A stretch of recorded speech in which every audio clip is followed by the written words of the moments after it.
담임 목사님 만나 뵙고요. 교회 역사를 알게 되고, 그래서 참 이렇게 굉장히 그 마음이 숙연해지기도 그랬습니다. 그러니까 한국 교회의 역사를 다 이렇게 담아 있는 교회다 이런 생각이 들어서요. 제가 이런 귀한 자리에 서게 된 건 정말 하나님께 감사드리고, 어쨌든 하나님께 영광을 올려드리는 그런 시간이 되길 간절히 소망합니다. 근데 저는 이제 평생 대학생들하고 지내고 지금도 청소년들 집회를 좀 다니고요. 오늘도 이제 오늘 오전에 대학생들, 안 믿는 대학생들한테 3번 설교를 하고 이렇게 다녔습니다. 그러니까 하나님이 저를 부르셨던 그릇의 모양은 아무래도 이제 젊은이들과 소통하도록 지금까지 좀 부르신 것 같습니다.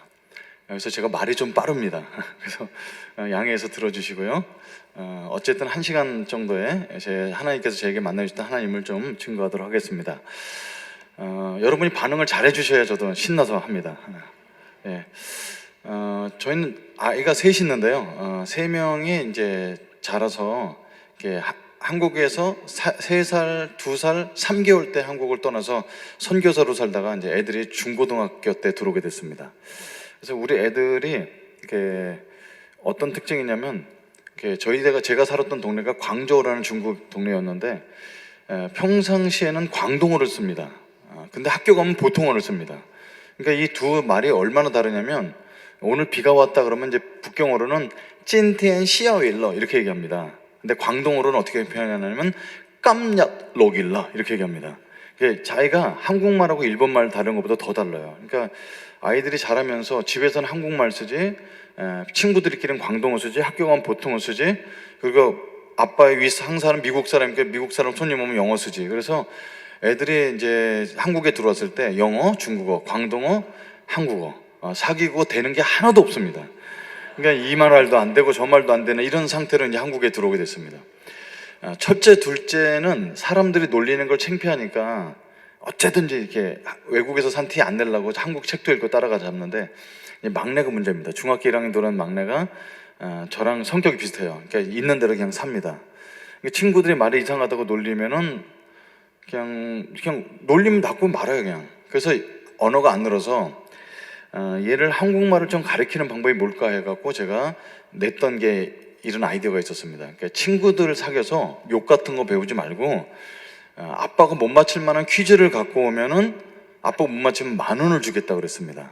그래서 오늘 아이가 저한테 많은 퀴즈를 냈었는데 제가 다 맞췄죠. 근데 못 맞힌 퀴즈가 있어요. 10,000원을 뺏긴 퀴즈가 있는데 그걸 여러분께 한번 내보겠습니다. 중학교 1학년짜리가 냈던 퀴즈입니다. 아빠, 우리나라에 이렇게 들어와 보니까 되게 사람들이 우리나라가 잘 사는데 너무 이제 비관하는 사람이 너무 많은 것 같아요. 자살이 우리나라가 자살률이 높대요 이러는 거예요. 누가 그런 것도 아냐? 그랬더니 오늘은 자살에 관한 퀴즈를 갖고 왔어요. 좀 이게 웃기는 겁니다. 이게 심각한 건 아닌데요. 어떤 집이 우리 집처럼 5 식구가 있어서 아빠, 엄마 있었고 아이가 3 있었는데, 아빠도 힘들고 엄마도 힘들고 애들도 학교 다니는 게 힘들어서 이렇게 살면 뭐하냐, 자살하기로 해서 아파트 30층 꼭대기에 올라가서 자살을 했다는 거예요. 5명이 동시에 다 뛰어내렸어요. 그럼 다 죽었어야 되는데 1명도 죽지 않았다는 겁니다. 죽지 않은 이유가 뭘까가 퀴즈였어요. 어렵죠. 그래서 힌트를 달라고 그랬어요. 그랬더니 힌트가 있습니다. 아빠가 죽지 않은 이유는 아빠가 기러기 아빠였답니다. 이렇게 왔다 갔다. 그래서 안 죽었어요. 엄마는 새엄마였답니다. 그래서 날릴 수가 있어서 이제 안 죽었고요. 그럼 언니는 왜 안 죽었냐? 그랬더니 비행 청소년 였다는 겁니다. 그럼 오빠는 왜 안 죽었냐? 그랬더니 날라리였다는 거예요. 그게 뭔가 다 날아다니는 거죠. 그래서 신박한 퀴즈를 갖고 온 거예요. 그건 진짜 퀴즈는 뭐였냐면, 막내가 죽지 않은 이유는 뭘까요? 라는 퀴즈였어요. 저도 알만한 거 다 있어요. 날라리, 비행 청소년, 새엄마, 그 다음에 기러기 아빠. 이게 다 나왔는데 뭐 같아요? 왜 막내는 죽지 않았을까요? 정답이 나오는 것 같은데, 예. 정답은 뭐였냐면요, 덜 떨어져서였습니다. 덜 떨어져서. 예. 여기 제 중학생이랑 딸이랑 수준 비슷한 분이 계시네요. 저는 이걸 못 맞췄어요. 아무리 생각해도 없는 거예요. 그래서 정답은 덜 떨어져서여서 제가 10,000원을 주고서 좋은 퀴즈 갖고 와서 수고했다. 그럼 이제 방에 들어갔는데 기분이 별로 안 좋아요. 왜 안 좋지? 왜 안 좋지? 내가 10,000원을 딸한테 뺏겨서 안 좋다고 하는 건 아빠가 아니죠. 그래서 왜 안 좋지 그러는데 속에서 이제 상처가 이게 올라옵니다.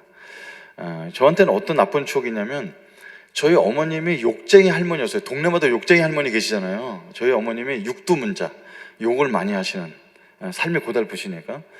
그래서 저한테 툭한 뭐라냐면 이 덜 떨어진 놈의 새끼야, 덜 떨어진, 이 소리를 너무 많이 하셨어요. 어머니한테 평생 듣기에 덜 떨어진 놈이라는 얘기를 들었는데 저희 어머니 돌아가신 30년이 넘었는데 제 딸한테 덜 떨어졌다는 게 정답이었으니까 마음이 아팠던 거죠. 저희 어머님이 왜 그 자녀들한테 좋은 얘기 안 하시고 덜 떨어졌다는 얘기를 하셨을까요? 저희 이제 여기 저희 어머니 또래 되신 분도 계실 것 같기도 한데요. 저희 부모님, 어머님은 이제 초등학교도 안 나오신 분이신데 옛날 어른들은 자녀들에게 이렇게 되지 말라 이런 거를 갖다가 거꾸로 얘기하시는 거죠. 이렇게 지금은 교육을 받아서 좋은 말 해라, 칭찬해라 이러시는데 옛날 때는 제 어머님이 우리 아버지처럼 되지 말라고 우리 아버지 욕을 하시면서 너도 뻔하지 그 놈의 그 자식일 거야 이렇게 얘기를 하시는 겁니다. 그러니까 저희 어머님이 속상하셨을 수밖에 없는 게 제가 자라면서도 세상에서 제일 불쌍하신 분이 저희 어머님이셨어요. 왜냐하면 저희 어머님이 18살에 시집 오셨습니다. 시골에 사셨는데 잘생기신 저희 아버지께서 저희 어머니를 꼬셔서 서울 가면 집 있다고 18살 처녀를 데리고 왔는데 집은 있긴 뭐가 있어? 아무것도 없죠.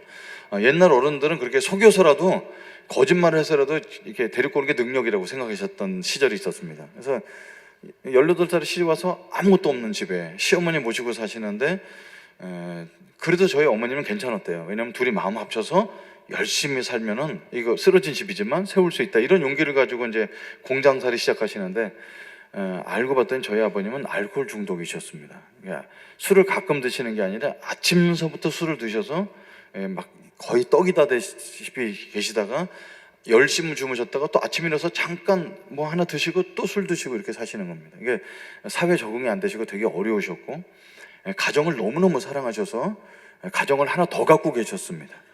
그러니까 우리 집만 계신 게 아니고 딴 살림을 또 차리고 계셨어요. 그러니까 저희 어머님은 속 많이 상하셨겠죠. 그 왜 아버지가 딴 가정을 또 가지고 계셨을까 하는 거는 뭐 여성에 대한 이런 것도 있을 수 있지만 제가 이해하기로는 저희 아버님이 4대 독자신데 저희 어머님이 아들을 못 낳으시는 거죠. 그러니까 옛날 때는 독자 대를 잇는 게 굉장히 중요하니까 또 한 여자를 얻어서 아들 낳으려고 하셨던 건데 거기서 아기를 못 낳으셨습니다. 그러니까 저희 어머님은 아기도 못 낳으시는 데다 아들도 못 낳고 그러니까 굉장히 어려움이 있었죠. 알코올 중독에 그리고 아버지를 가끔 보는데 그 아버지는 돈이 없으시니까 공장살이에서 오셨던 어머니를 거의 일주일에 한 번, 어떨 때 2주에 한 번 오셔서 그렇게 구타를 많이 하셔서 그 돈을 뺏어 가셔서 그거 갖고 술값하고 노름값을 하셨습니다. 근데 저희 어머님은 굉장히 이렇게 그 당시 그런 분이 많이 있을 수도 있지만 굉장히 기구한 운명이지 않았나. 근데 거기다 하나 더 있었던 것은 뭐냐면 저보다 6살 많은 누님이 계셨습니다. 근데 누님은 정신박약에다가 소아마비셨습니다. 태어나면서부터 어렸을 때부터 하반신을 쓰지 못하셨고 그것만 그런 것 정도가 아니라 언어도 안 되고 아무것도 안 돼서 밥을 평생 떠먹여주고 소대변을 있는 대로 싸시는 겁니다. 저희 집은 저희 어머니 생각하면 진짜 강철 같으시죠.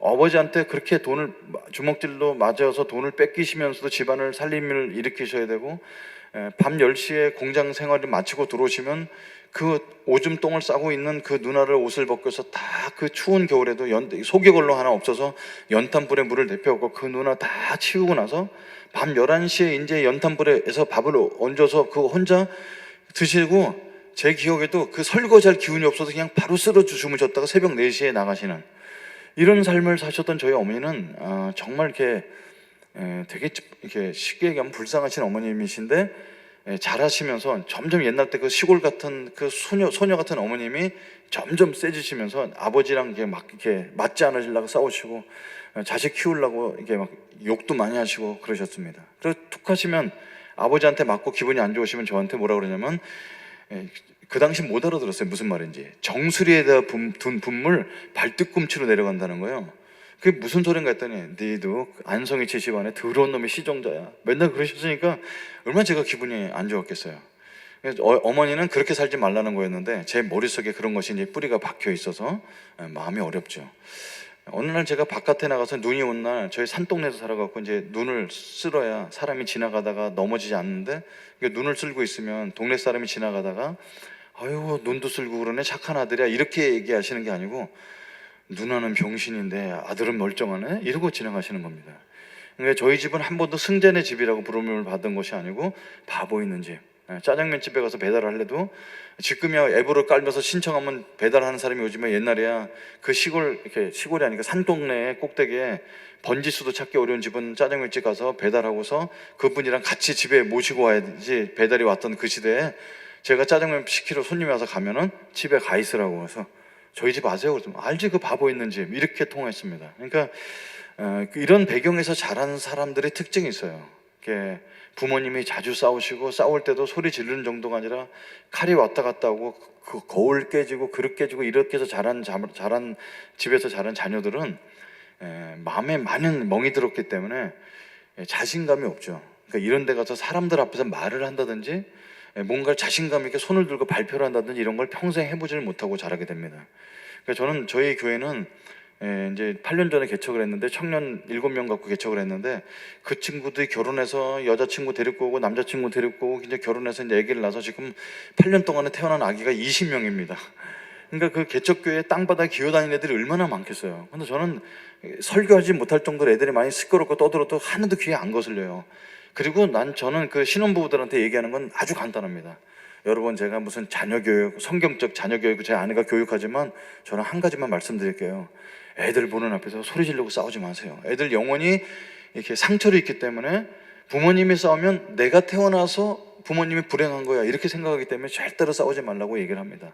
근데 어떻게 이제 부모가 살면서 안 싸울지겠어요. 이게 싸울 때도 있는데 이걸 마음에 염두에 두게 하죠. 그러니까 저는 영혼에 많은 상처를 입고 자라면서 이렇게 뭐가 되고 싶은 게 없었어요. 예전에 그 학교에서 꿈 뭐 적어내라 그러면 제 친구들은 다 대통령이었어요. 근데 가끔 어떤 애가 국무총리 이렇게 썼으면 선생님한테 혼났습니다. 야, 너는 꿈이 국무총리밖에 안 돼. 다 대통령 하는데. 근데 저는 뭐라고 적었냐면 아버지라고 적었습니다. 그래서 선생님한테 많이 맞았죠. 야, 이 병신 같은 놈아, 결혼해서 애만 낳으면 아버지인데 그게 꿈이라고 적었냐고. 근데 저는 정말 좋은 아버지가 되고 싶었어요. 그 앞에 좋은이라고 쓰고 싶었는데 설마 그걸 차마 적질 못해서 그냥 아버지라고 썼던 기억이 납니다. 그러니까 이제 그런 배경 속에서 친구들이랑 사귀지도 못하고, 왜냐면 제가 초등학교 3학년 때부터 누나 똥오줌을 치우게 됐는데 손톱 밑에 같은 게 들어가죠. 그럼 이제 빨래비누로 씻고 뭐 퐁퐁으로 닦고 일부러 흙에다 손을 넣었다가 닦고 다 하고 아무리 닦아도 냄새를 맡으면 냄새가 납니다.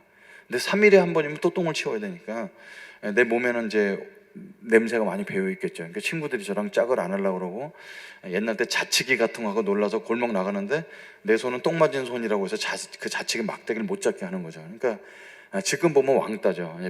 벽 쳐다보고 우는 게 저의 이게 아무 일과였어요. 저희 동네는 대학 가는 사람이 하나도 없었습니다. 왜냐하면 저희 아버님만 알코올 중독이 아니라 그 동네 사는 분들이 다 알코올 중독이었거든요. 그러니까 자식들이 다 공장 가는 게 것이니까 공부 잘할 필요가 없었습니다. 왜 공부를 잘한다고 못한다고 공장 가는 데는 전혀 지장이 없었으니까. 저도 이제 공장 가려고 그랬죠. 뭐 공장 가서 엄마가 버는 거 조금이라도 보태줄까 이렇게 생각하고 있었는데, 저희 어머님이 저를 낳으실 때 절에 가서 천일 기도를 통해서 낳으셨습니다. 왜냐면 아기를 못 낳으시니까, 아들을 못 낳으시고 그러니까. 그래서 머리 깎고 스님이 되셔서 3년 동안 보살님이 되셔서 대웅정 청소하고 빨래하고 오는 손님들을 해주면서 그 절에 가서 이제 부처님의 힘으로 난다고 치공을 들여서 낳기 때문에 저는 별명이 이제 부처님의 아들이라는 별명이 있었습니다. 오른쪽 주머니에는 항상 염주가 들어있었고, 지금도 옆구리를 쿡 찌르면은 성경 말씀이 나와야 되는데 천수경이 나옵니다. 이게 5살 때부터 외웠던 불경이 돼갖고 그게 이제 뼈에 사무쳐 있죠. 그래서 잊어버리지가 않더라고요. 그렇다고 지금 불경을 외우지 않습니다. 목사가 불경 외우면 불경스럽잖아요. 그 외우지는 않습니다. 근데 그게 이제 뼈가 맺혀 있어서 아무도 감히 저한테 전도하지 못하고 그랬습니다. 근데 지금 돌아보면 그때도 하나님이 저한테 함께 계셔서 저한테 이제 은혜를 베풀어 주셨어요. 어떤 은혜였냐면, 우리 아랫집에 사는 형을 만나게 됩니다. 그 집도 많은 싸우는 소리가 나고 그랬는데 그 형은 2대 독자, 저는 5대 독자. 그러니까 저보다 3살 많은 형이 어느 날 같이 이제 길거리에서 똥파리나 잡고 이렇게 놀 때였는데, 저를 보더니 너가 승자냐? 이러더니 예, 그렇다니까. 야, 너희 집에도 아들 너 형 없지? 나도 동생 없는데 우리 의형제 맺자. 그래서 그 형이 저를 동생 삼아 주셔서 저 외로웠던 저의 청소년 시절을 그 형 덕분에 잘 살게 됩니다. 그 형이 아버지한테 배워야 될 그 남자에 대한 거 있잖아요. 아버지한테 배워야 될 거를 그 형한테 배우게 됩니다. 그래서 제가 중3 때 그 형으로부터 이제 술을 배우게 됩니다. 고등학교 1학년 때 담배를 배우게 됩니다. 이제 본드도 배우게 됩니다. 그래서 좀 나쁜 거지만 그 형이 남자 세계에 대해서 많이 알려주면서 아버지처럼 살지 않고 우리도 우리 인생을 살 수 있다. 맨날 이런 걸 많이 말씀해 주셨거든요. 근데 그 형이 고3 되던 해에 사건이 터집니다. 맨날 모여서 이제 포장마차에서 버리고 간 술병에다 맨날 모아갖고 한 병씩 이렇게 만들었고 3병 정도 준비해서 매일 소주 3병씩 먹고 자고 그랬는데 오늘 그 형이 가방 속에 항상 술병 갖고 저희 집에 왔는데 가방 갖고 오시더니 승재야, 앞으로는 조금 만나기 어려울 것 같아. 그래서 왜요? 그랬더니 나 공부할 거야. 그래서 막 웃었습니다. 그 형이랑 공부는 어울리지가 않거든요. 그래서 공부를 왜 하려고 그래? 전문대로도 가려고? 그때는 아무튼 나는 우리 아버지처럼 살고 싶지 않아서 공부할 거야. 그래서 이제 독서실에 들어서 공부한다는 얘기를 들었는데 거의 1년 넘도록 한 1년 4개월 정도를 그 형 얼굴을 보지 못했어요. 그리고 이제 제가 이제 고등학교 1학년 겨울방학이 됐는데 그 형이 저희 집에 놀러 오셨습니다. 똑같이 가방 이게 들고. 그래서 거기 술병이 잔뜩 들고 있어야 되는데 그 책가방 속에 책이 있어요. 그 책을 제 앞에서 꺼내는데 홍성대 수학 1의 정석, 2의 정석, 그다음에 성문 종합영어 이런 책을 고등학생이 반드시 봐야 될 책들을 쭉 내놓으시면서 승재야, 내가 너한테 술 담배밖에 알려준 게 없는데 너도 공부해라. 그러더니 종이를 한 장을 딱 꺼내는데 한양대학교 전기공학과를 합격해서 오신 겁니다. 이거는 이거 누구 걸 컨닝한 게 뻔해요. 그 형 실력이 갈 수가 없어요. 그러니까 이거는 어떻게 1년 공부해서 한양대 전기공학과를 가냐고 14개월 공부해갖고 말도 안 되는데. 그런데 그 형이 책을 보여주면서 이렇게 넘겨주는 거죠. 이거는 3월 달에 흘린 코피, 이거는 7월 달에 흘린 코피, 이건 9월 달에 흘린 코피. 11월 달 돼서 코피를 많이 흘렸더라고요. 진짜 하루에 3시간 이상 자지 않고 독서실에 박혀서 공부를 그렇게 하신 거죠. 그리고 나한테 인생은 네가 선택하는 거지만 내가 나쁜 것만 알려줬는데 이 책 물려줄 테니까 공부해봐라. 그 책을 우리 집에 놓고 가셨습니다. 근데 그 책이 이제 밤에 저를 누르는 거죠. 아니 고등학교 1학년 때 우리 반 60명 중에 53등 54등 하는 내가 그걸 공부해갖고 대학을 2년 공부해서 갈 수 있을까?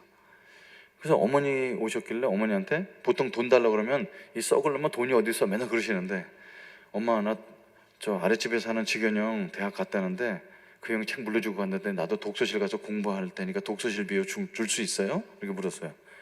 이 썩을 놈아 이랬으면 안 가면 되는데 독서실 비 얼마인데? 그리고 38,000원 그 당시에 거금을 꺼내서 저한테 주셨어요. 몇 개월치를. 아들이 공부하겠다는 걸 주신 거죠. 그래서 이제 그 형이 물려준 책 갖고 정말 2년 동안 열심히 했습니다. 수능을 봤는데 깨달음이 오죠. 저는 IQ가 모자르구나 이런 걸 깨닫게 됩니다. 2년 공부해서 한양대학교 전기공학과는 갈 수가 없었어요. 조금은 성적은 늘었지만 그 한양대학교 전기공학과는 진짜 너무 높은 벽이었습니다. 그래서 재수를 하게 됩니다. 재수에서도 거길 못 가서 결국 간 게 이제 명지대학교의 전기공학과를 합격하게 됩니다. 여러분 저는 전기공학이랑 안 맞아요. 근데 전기공학은 무조건 가야 돼요. 그 형이 갔기 때문에. 그래서 이제 전기공학과를 갔는데 문제는요. 옆구리만 찔르면 천수경 외우고 사람들이 우리 어머니한테 와서 보살님이라 부르면서 이렇게 미래 점도 쳐보고 이런 집안에서 명지대학교를 갔는데 학교가 미션 스쿨인 겁니다. 예수 믿는 학교인 거예요. 그걸 모르고 갔죠. 근데 1,700명을 이렇게 강당에 모아놨는데 보통 신입생들 와서 소개를 할 때 보면 총장님이 나와서 인사를 해야 되는데 총장님이 안 나오시고 목사님이 나오시는 겁니다. 목사님 나오시는데 저는 제 태어나서 처음으로 목사를 봤는데 아직도 지금도 기억해요. 목사님 목소리가 이랬습니다. 할렐루야. 너무 무서웠습니다. 이 학교 오신 여러분 환영합니다. 여기까지는 괜찮았는데 그 다음 말이 뭐라고 하셨냐면 우리 학교가 예수 믿는 학교인지 알고 오셨죠? 전 몰랐습니다. 근데 거기 앉아서 이제 막 가슴이 뛰는 거죠. 이거 어떡하지? 그래서 그 자리에 앉아서 이제 부처님께 기도를 했어요. 제가 이 학교 다녀도 되나요? 그러는데 부처는 웃고만 있지 응답을 안 해줘요. 그래서 이제 거기서 그냥 앉아서 학교에서 하라는 대로 했는데 학교가 이제 예수 믿는 사람들이 얼마나 무지막지하냐면 우리한테 묻지를 않아요. 여러분 우리가 예배를 드릴까 하는데 예수 안 믿는 사람들 좀 양해해 주십시오 이런 얘기 안 하고요, 그냥 예배를 드립니다. 30분 예배를 드리고 그 다음에 광고하시는데 뭐라고 했냐면 여러분 신입생 여러분에게 선물을 가져왔습니다. 여러분 대학교 신입생이면 선물 뭐 기대하겠어요? 뭐 명지대학교 써있는 볼펜이라도 하나 생길 거라 기대했었는데, 볼펜 한 자를 주는 게 아니라 예수 영화라는 2시간 반짜리 영화를 보여주는 게 선물이었어요. 그 추운데 2시간 반 동안 예수님이 화면에 돌아다니는데 그 노랑머리 하신 분이 안녕하세요 뭐 한국말로 더빙돼서 돌아다니는데 너무 재미가 없었습니다. 그거를 막 2시간 반 동안 강제를 보고 끝나자마자 화장실 가지고 막 소변 마려 죽겠는데 한 사람이 올라오더니 여러분 이 영화 보고 감동받으시고 예수 믿을 사람 자리에서 일어나시기 바랍니다 막 이러는 거죠. 그러니까 제가 만났던 기독교의 가장 첫 번째 인상은 굉장히 폭력적이고 너무 강압적이다 이런 느낌을 받게 됩니다. 근데 제일 힘든 건 뭐였냐면 그렇게 오리엔테이션 때만 영화 보여주고 끝나는 게 아니라 학교 중에 매주마다 한 번씩 예배를 드려야 된다는 겁니다. 이런 억지가 어디 있습니까? 예수 믿지도 않는 사람한테 학교에 들어왔으니까 예배를 드려야 되는데 예배 출석 점수가 모자라면 졸업이 안 된다 이렇게 얘기하는 거죠. 예배 그 나쁜 소리 하겠어? 그래 갔어요. 사실은 제가 기대감이 있었죠. 왜냐면 전기공학과는 1학년부터 4학년까지 다 아무리 씻고 봐도 여학생이 한 명도 없습니다. 근데 이제 예배 드리러 가면 400명씩 예배를 드리니까 여학생이 있을 걸 기대하고 갔어요. 여러 과가 섞여 있으니까. 근데 갔는데 학교가 너무 잔인하게 공대만 모아놔서 예배를 드리는 거예요. 나만 두리번거리게 하니까 거기 400명이 다 두리번거리면서 여학생을 찾고 있더라고요.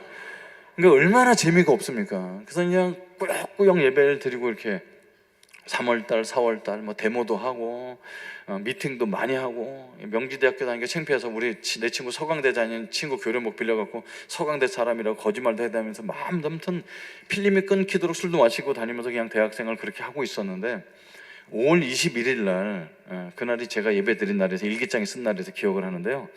지금 돌아보니까 그날이 부부의 날이었네요. 그 당시 부부의 날은 아니었지만 5월 21일 날 이제 예배를 드리고 이렇게 나가는데 그날따라 이제 사람들이 꾸역꾸역 나가는 거예요. 그 당시는 이제 출석표가 요만한 거에다가 이렇게 자기가 이제 설교를 요약해서 써서 내는 것이 출석표입니다. 하나님은 사랑이십니다. 그럼 저는 부처는 자비로우시다 이렇게 쓰는 거죠. 거기다 이름만 쓰면 되니까. 이걸 내는데 왜 출석이 힘드냐면 한 사람이 선호장치 써갖고 내요. 그건 이제 또 출석표에 겁는 사람은 대출 못하게 하냐 그 잡냐고 막 꾸역꾸역 막히는 거예요. 그러니까 아유 돼지 같은 놈들 먼저 나가서 밥 먹어라. 그리고 저는 이제 앉아서 거기다 이제 만화나 그리고 낙서나 하고 있는 거예요. 저는 이제 불교에는 정직하잖아요. 한 장만 내는 거죠. 그래서 이제 앉아 있다가 사람들 다 나갔길래 이제 제 출석표를 딱 이렇게 딱 내고 나가는데 뒤에서 또 한 사람을 만나게 됩니다. 제 운명의 두 번째 남자. 뭐라고 그러냐면 형제님 이렇게 부르는 겁니다. 여러분 형제님이란 용어는 기독교 용어인 거 아시나요? 기독교에서만 형제님 자매님 그런다는 겁니다. 그래서 이제 딱 돌아봤는데 얼굴이 벌써 교회 담임 이렇게 써 있어요. 그런 얼굴이 있잖아요. 이게 교회 아니면 거의 환영받지 못할 그런 얼굴이 있습니다. 여기 몇 명 보이시는데 이제 그런 얼굴 하신 분이 웃으면서 형제님 저 부르셨나요? 예. 형제님 제가 이 학교를 왜 다니는지 아십니까? 예수쟁이들의 두 번째 특징, 묻지 않아도 자기 얘기를 한다 이런 특징이 있습니다. 이렇게 자기 얘기를 하는 거. 학교는 공부하러 다니는 거 아닌가요? 그랬더니 아니요 저는 학교를 복음화하기 위해서 다닙니다. 그게 뭔데요? 그랬더니 형제님처럼 믿음이 좋은 사람을 찾아서 함께 힘을 합쳐서 전도를 많이 해서 많은 사람 예수 믿게 한다는 겁니다. 제가 믿음 좋은지 어떻게 하셨어요? 그랬더니 다른 사람 다 나가도록 맨 앞자리에 앉아서 그렇게 기도하고 나오시는 모습이 너무 아름다웠습니다. 예수 믿는 사람들은 자기가 보고 싶은 대로 보죠. 그래서 출석표를 내면서 그 형한테 빨리 말씀드렸어요. 형, 저 불교예요. 저희 어머님 보살님이세요. 그래서 깜짝 놀라면서 절에 다니는 사람이 이렇게 예배를 열심히 드리냐 그러길래 부처님의 자비하심으로 듣습니다. 그러지 말고 성경 읽어봐라. 형 불경 한번 읽어보세요. 서로 이제 옥신각신 하는데 그분이 저희 과 3학년 선배님이십니다. 그분이 그러지 말고 수업 끝난 다음에 기도 학생회로 찾아와. 아주 좀 세게 얘기하시더라고요. 그래서 알았어요. 수업 끝난 거 갈게요. 그리고 이제 수업 들으러 갔습니다. 여러분 그런 약속은 보통 지키나요? 안 지키나요? 안 지키죠. 그럼 못하러 지켜야지 집에 가면 되죠. 그래서 집에 가려고 이제 나오는데요. 그 형이랑 약속한 게 떠오르는 거예요. 혹시 나 기다리면 어떡하지? 이게 불교인들이 괜히 착한 게 있어요. 그래서 예수 믿는 분도 착합니다. 네, 착한 게 있어요. 그래서 이걸 그 형이 혹시 기다리면 어떡하지? 마음이 좀 돼요. 걸리는데 뭐 기다리겠어. 안 오면 이제 가면 되지. 근데 내려가는데 하나 더 걸리죠. 제가 불교인이라고 얘기했잖아요. 그래서 기독교하고 불교가 약속을 했는데 불교가 약속을 안 지키는 게 이게 자존심에 걸리는 거예요.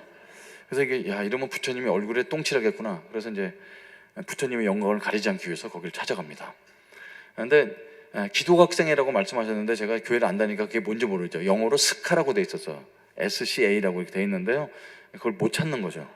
학생회관, 지금도 명지대학교 학생회관 4층에 가보면 거기 4층에 전부가 다 기독 동아리입니다. 옛날 때 서클이라고 불렀죠. 다 기독 서클이에요. 근데 어디인지는 제가 뭐 다 두들겨 볼 수가 없는데 여기 어디지? 어디지? 이렇게 왔다 갔다 하는데 CCC라는 글자가 보입니다. 근데 그것만 써놨으면 제가 거기 안 들어갔을 텐데 밑에 한국말로 한국대학생 선교회 이렇게 써 있는 거예요. 맨 뒤에가 선교회니까 맨 뒤에 두 글자가 교회잖아요. 그래서 이름이 긴 교회인가 보다. 거기는 이제 똑똑 두들겼습니다. 그랬더니 들어오세요. 그래서 문을 쓱 열었는데 남학생 셋과 여학생 한 명 있어요. 막 기타 치면서 놀고 있었습니다. 어떻게 오셨어요? 그래서 제가 이렇게 키가 좀 이렇게 생긴 건 이렇게 하는 전기공학과 3학년 선배를 찾으러 왔습니다. 그랬더니 네 명이 서로 쳐다보더니 우리 동아리에는 그런 분은 없지만 잘 오셨어요. 그럼 막 끌어당겨 앉혀놓고더니 주의 사랑으로 환영합니다. 막 이렇게 노래를 불러주는 겁니다. 제가 말씀드렸죠. 기독교는 굉장히 무례합니다. 제가 노래 불러드릴까 이런 거 안 해요. 그 네 명이 막 손을 내밀고 이렇게 있어서 나도 모르게 이제 손을 내밀어야 되나 보다. 그래서 손을 내밀고 노래를 끝날 때까지 기다렸습니다. 근데 기타 치던 형이 교회 안 다니시죠? 딱 그러는 거예요. 눈치가 빨라요. 그래서 어떻게 하셨어요? 그랬더니 이 노래도 모르는 사람은 교회 안 다닌다는 뜻입니다. 혹시 사형리에 대해서 들어보셨어요? 그게 뭔가요? 그랬더니 못 들어보셨군요. 그래서 딱 꺼내더니 하나님은 당신을 사랑하시며 당신을 놀라운 결과, 이거 조그만 전도책자를 읽어주는 겁니다. 저한테 읽어줘도 되냐고 물어보지 않아요. 읽어주는 거. 근데 계속 읽어주는 거죠. 그래서 저는 이제 네 명이 쳐다보고 있으니까 꼼짝을 못하고 듣고 있는데 책이 얇으니까 곧 끝나겠지 하고 기다리고 있는데요. 혼자 계속 읽어줘요. 근데 제 관심은 어디 갔을까요? 우리 과에 없는 그 여학생. 와, 그 한 명 있는데 감히 제가 얼굴을 쳐다볼 용기는 안 나고 밑에 보니까 발이 보여요. 근데 운동화를 신었어요. 리복 운동화였어요. 지금도 기억하는 하얀색. 내가 알고 있는 아가씨들은 이제 구두를 신었는데 저는 이제 나이트클럽에서밖에 아가씨를 본 적이 없으니까 구두를 신었어요. 그래서 이제 조금 보니까 바지를 입었어요. 펑퍼짐한 바지. 이렇게 세련돼 보이지 않은 거죠. 손을 보니까 손톱이 보이는데 아무것도 안 칠했어요. 야, 이거 신기한 아가씨다 이러고 있었죠. 그리고 감히 얼굴을 못 쳐다보고 있는데 갑자기 사형리를 읽어주던 형님이 이 기도문이 당신의 마음에 드십니까? 이렇게 물어보는 겁니다. 거기 보면 사형리에 보면 기도문이 있어요. 예수님을 마음에 받아들이겠냐는 기도문인데 그거 어떻게 함부로 합니까? 그 예수라는, 그 당시는 예수라는 귀신이었는데 저한테는 마음에 받아들일 수가 없죠. 그 함부로 기도할 수가 없어서 대답을 안 하고 있더니 이건 꼭 대답하셔야 돼요. 이 기도문이 마음에 드십니까? 묻는데 대답을 못 하고 있는데 여학생 목소리가 들리는 겁니다. 형제님 웬만하면 예수 믿으세요. 이렇게 소리를 내더라고요. 그래서 용기를 내서 그 여학생을 쳐다봤는데요. 그 여학생은요 머리를 뒤로 이렇게 딱 빗었어요. 옛날 할머니들이 빗는 참빗 같은 걸로 쫙 깔끔하게 빗은. 그리고 안경을 끄고 얼굴에 아무 화장을 안 하고 입술도 안 바른 완전 생얼로 눈은 되게 맑았어요. 이게 딱 한눈에 봐도 수녀 같아 보였어요. 수녀 같은 그 분이 환하게 웃으면서 예수님 믿으세요. 그런데 제가 그걸 거절할 수가 없더라고요. 그래서 나도 모르게 예 이렇게 대답을 했습니다. 그랬더니 손 8개가 날라와서 내 손을 잡더니 예수님을 강제로 영접시켜갖고 영접을 당하고 이제 집에 갔습니다. 그렇다고 제가 예수 믿었겠어요? 전혀 교회랑 관계없이 이제 살았는데 일주일 뒤에 국문과니까 저희 건물에 올 분이 아닌데 저한테 사형리라는 걸 읽어주신 분이 저희 공대 건물에 와서 저를 찾아오신 겁니다. 그래서 어떻게 오셨어요? 그랬더니 지난주에 예수님 영접하셨는데 성경 공부를 해야 됩니다.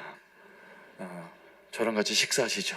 그래서 학생관 식당 가서 식사 밥을 사주고 성경 공부 1시간 해주는 거예요. 밥을 얻어먹으니까 못 빠지겠더라고요. 다음 주도 제가 도망가지 못하게 저희 건물에 찾아와서 저를 데리고 가서 밥 사주시고 성경 공부를 해주셨어요.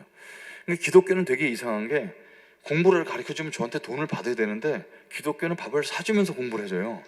그래서 제가 3번이나 밥을 얻어 먹었습니다. 근데 막 열심히 뭔가를 설명해 주시는데 못 알아듣겠고 재미가 없어요. 근데 그 형한테 이제 장난기가 발동돼 갖고, 형 이렇게 1대1로 만나니까 좋은데 여자 좀 하나 소개해 주세요, 이 소리를 하고 싶은데 제가 양심이 있지 그 소리를 못 하겠는 거예요. 그래서 이제 돌려서 얘기를 했어요. 형 못 알아들을까 봐서. 근데 돌려서 얘기해서, 형 이렇게 1대1로 만나서 매주 밥 사주시고 하니까 너무 좋아요. 근데 저는 1대1만 하고 이렇게 사람들이 모이는 전체 모임 같은데 못 가나요? 이렇게 물어봤어요. 거기 가야 여학생을 볼 수 있잖아요. 근데 그 형이 너무 순진하셔갖고 조금 있던 눈이 이렇게 커지시면서 이렇게 믿음이 빨리 자라는 형제 처음 봤다고 너무 좋아하시는 거예요. 이게 너무 순진한 거죠. 기독교인 속여먹기가 너무 좋아요. 그러더니 그렇지 않아도 오늘 모임에 같이 가자고 얘기하려고 했는데 먼저 얘기해줘서 고맙다고. 그래서 이제 성경 공부 끝나고 저를 데리고 기독 동아리 룸에 이제 데리고 가서 CCC 룸에 갔는데 막 한 14명 정도가 있는데 막 서서 있어요. 왜 서서 있는 줄 아세요? 율동을 하는 거예요. 한 사람 기타 치고 노래를 하는데 저는 깜짝 놀랐어요. 막 군대 갔던 남자들이 허리가 막 이렇게 하는데 그걸 못 하겠어요, 그거를. 근데 막 그걸 열심히 하는 겁니다. 뭐 여학생들이 하는 건 그래도 이해가는데 남학생들이 막 그거 하고 있어서 가만히 있었더니 지난번에 사형리 읽어줄 때 옆에 있었던 수녀 같은 그 누님이 오더니, 형제님 이거 따라해야지 마음의 문이 열려요, 저보고 따라하세요. 그러고 이제 옆에 서서 해주는데 제가 봤던 그 기독교의 그 율동은요, 한마디로 정의를 내리자면 정신병적인 좌우 대칭 운동이었어요. 이쪽 한 번 하면 반드시 이쪽 한 번 하고, 이쪽 사람 때리면 이쪽 한 번 때리고, 그래서 한쪽 동작을 보면 다음 동작이 상상이 돼서 따라하기 쉬웠습니다. 제일 좋은 동작은 뭐냐면요, 옆에 사람 손 잡는 동작이 있다는 겁니다. 이렇게. 그래서 그 옆에서 그 누나 손을 잠깐 잡았는데 1초도 안 되는 손길이었지만 너무 부드럽고 쫄깃쫄깃한 거예요. 그래서 너무 기분이 좋았습니다. 그래서 이제 이게 너무 좋은 모임이다 이러고 있었는데, 저한테 이제 그 당시는 딱 사이즈가 딱 요만한 건데 갑자기 요만한 사이즈를 쭉 나눠주는 거예요. 뭔가 봤더니 이렇게 3단으로 접어졌는데, 여러분 방학 되면은 뭐 할 건가요? 어떤 사람은 농활도 가고 어떤 사람은 무전여행도 가지만 우리 CCC는 수련회 갑니다. 그러면서 이걸 보여줬는데 앞에 사진이 대박이었어요. 대학생들이 배낭을 메고 쭉 가는 뒷모습을 찍어놨는데 줄이 끝이 없는 거예요. 그게 뭐 하는 거냐고 그랬더니 전국에 있는 대학생들이 모여서 캠프를 하는 거래요. 이거 얼마나 재밌을까요? 그래서 얼마나 모여요? 그랬더니 10,000명이 모인다는 거죠. 그래서 10,000명이 모이면 최소한 5,000명은 여학생일 것이라는 확신이 들었어요. 그래서 저 가도 되나요? 그랬더니 오라고. 4박 5일 먹여주고 재워주는데 12,000원이에요. 그 당시 12,000원 큰 돈이었지만 그래서 싸죠. 그래서 이걸 들고 어머니한테 갑니다. 저는 어머니한테 스님이라고 불렀거든요. 스님, 시주 좀 부탁합니다. 그랬더니 뭐 하려고? 썩어 빠질 놈아. 맨날 이렇게 뒤에 항상 그런 얘기를 붙였어요. 나 여기 캠프 가려는데 12,000원만 주세요. 그랬더니 12,000원이 어딨어?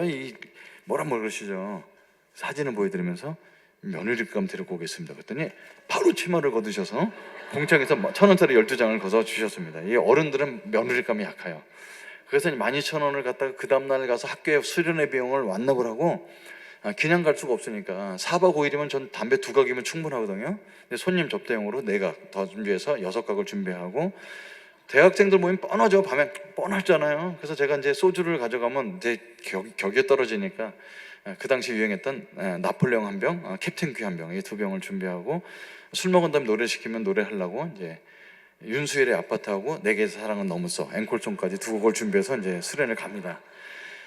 그 얼마나 철이 없어요. 그냥 막 밀짚 모자 쓰고 이제 잔뜩 해갖고 이제 나는 최소한 인서울, 이제 서울에 있는 대학생 이화여대나 되는 숙명여대 하나 잡아야지 이렇게 이제 갔어요. 근데 그 CCC 수련회는 노는 수련회가 아니었어요. 아침에 큐티, 아침에 예배, 점심때 예배, 오후에 특강, 저녁 예배, 자기 전에 기도회, 이거를 계속 반복하는 겁니다. 그러니까 언제 놀 새가 없어요. 그리고 밥 먹을 때 뭐 외워야지 밥을 줘요. 이런 거 너무너무 힘들었습니다. 그러니까 이게 사람이 살만한 모임이 아니에요. 그리고 막 잘 때 이런 땅바닥에서 자는데 라면 박스 같은 거 위에 깔고 자는 거예요. 근데 그때 알았죠. 어쩐지 싸더라. 이게 그러니까 12,000원에 4박을 먹여주고 재워주지, 밥도 아주 거지 같은 게 나오니까 이게 술을 꺼낼 수가 없어요. 이게 반찬이 술 먹을 반찬이 아니에요. 이제 첫째 날, 둘째 날 보내면서 얼마나 힘들었냐면 이게 막 너무 지옥 같은 거예요. 취침 시간이 11시인데 그 김중원 목사님 설교가 11시 넘어서 끝나요. 그러면 기도해야 하고 숙소에 들어가면 11시 반쯤 되는데 11시 반이라도 30분 늦게 자면 좋은데 기도해야 한다고 오늘 받았던 은혜 나누는 거예요, 돌아가면서. 그럼 12시 반 돼서 그게 끝나는데 12시 반에 씻으러 수도가에 가보면 10,000명이 줄 서 있어요. 그러니까 새벽 1시 전에는 자본 적이 없어요. 근데 6시는 반드시 깨워요. 그러니까 막 지옥 같은 거죠. 이게 사람이 사는 게 아니고 막 너무 몽롱하고, 이런 데서 사람들이 그걸 은혜 받는다고 막 율동하고 이런 게 저랑은 너무 안 맞았죠. 그래도 제가 버틸 수 있었던 것은 여학생이 많다는 것이었어요. 여기 이제 이화에대 서 있으면 일부러 찾아가서 이제 옆에 괜히 앉아서 율동하다 손도 잡고 이렇게 어디 사세요? 면목동 살아요. 저 신당동 사는데 가깝네요. 저녁은 잘 드셨어요? 막 이런 얘기 나누죠. 그리고 저는 꼭 물어봅니다. 전화번호는 뭐예요? 그러면 그런 건 묻는 거 아니에요. 그렇게 많이 퇴짜도 당하고 그랬는데, 어디서 정이 떨어지냐면 사람이, 이게 기독교는 되게 이상한 게요, 평상시 대화 나눌 때는 되게 정상이에요.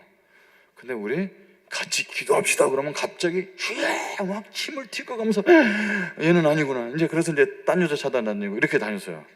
근데 거기 있는 여학생들은 다 그렇게 기도한다는 사실이었어요.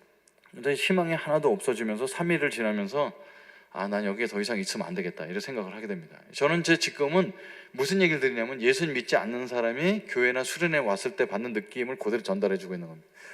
기독교는 우리는 되게 정상적인 행동을 보이지 모르지만 처음 온 사람들은 다 하나하나가 이상한 거죠. 셋째 날 저녁 때 집회가 너무 길어져 갖고 시간이 취침이 11시인데 11시에 자본 적이 없죠. 기독교의 네 번째 특징은 시간을 더럽게 안 지킨다, 이런 거예요. 시간표랑 전혀 관계가 없어요. 그래서 이제 그날 화가 나갖고 벽 보고 자는데 사람들이 이제 수련회 저녁 집회 마치고 들어오더라고요. 그러더니 내가 자고 있으니까 승재 형제 기도해야지. 그런데 저는 벽 보고 그냥 자요. 들리는데 안 들리는 것처럼 하는 거죠. 그랬더니 사람이, 몇 사람 목소리가 들려요. 승재 형제가 몰래 뒤에 가서 담배 피고 되게 어려운 것 같아. 승재 형제를 위해서 기도합시다. 담배 피는 거 봤어요? 나도 이거 봤는데. 이게 기독교의 5번째 특징, 뒷담화. 뒷담화를 한참 그동안 제가 담배 피는 거 어디서 본 거 다 얘기를 하고 있는 거죠. 그랬더니 저를 위해서 기도해 주시더라고요. 그래서 이제 아침에 일어나서 하루 저녁이 더 남았는데 그날 아침에 제가 가방을 쌌어요. 그랬더니 저를 인도해 준 순장님이 뭐 하는 거냐? 저 집에 가려고요. 그랬더니 아니, 수련회는 내일 끝나. 저 오늘 가려고요. 왜? 저랑 안 맞아요. 그래서 가방을 열어서 제가 갖고 온 술병 2개를 보여줬어요. 이걸 먹을 시간이 없다. 이런 걸 왜 갖고 왔냐? 막 이러면서 한심하다고 그러던 그 눈빛인데, 그렇게 힘들었으면 집에 가세요 그러더라고요. 그냥 앉아보니까 섭섭했어요. 하지만 가방 쌌어요. 근데 그 형이 이제 팔짱 끼고 가방 싸는 걸 보고 계속 옆에 서 있어요, 부담스럽게. 가방을 다 싸고 이제 저 갑니다 그랬더니 제 팔뚝을 딱 잡더니 굉장히 진지하게 존댓말을 써가면서, 형제님 가시긴 가는데 가기 전에 부탁이 하나 있어요.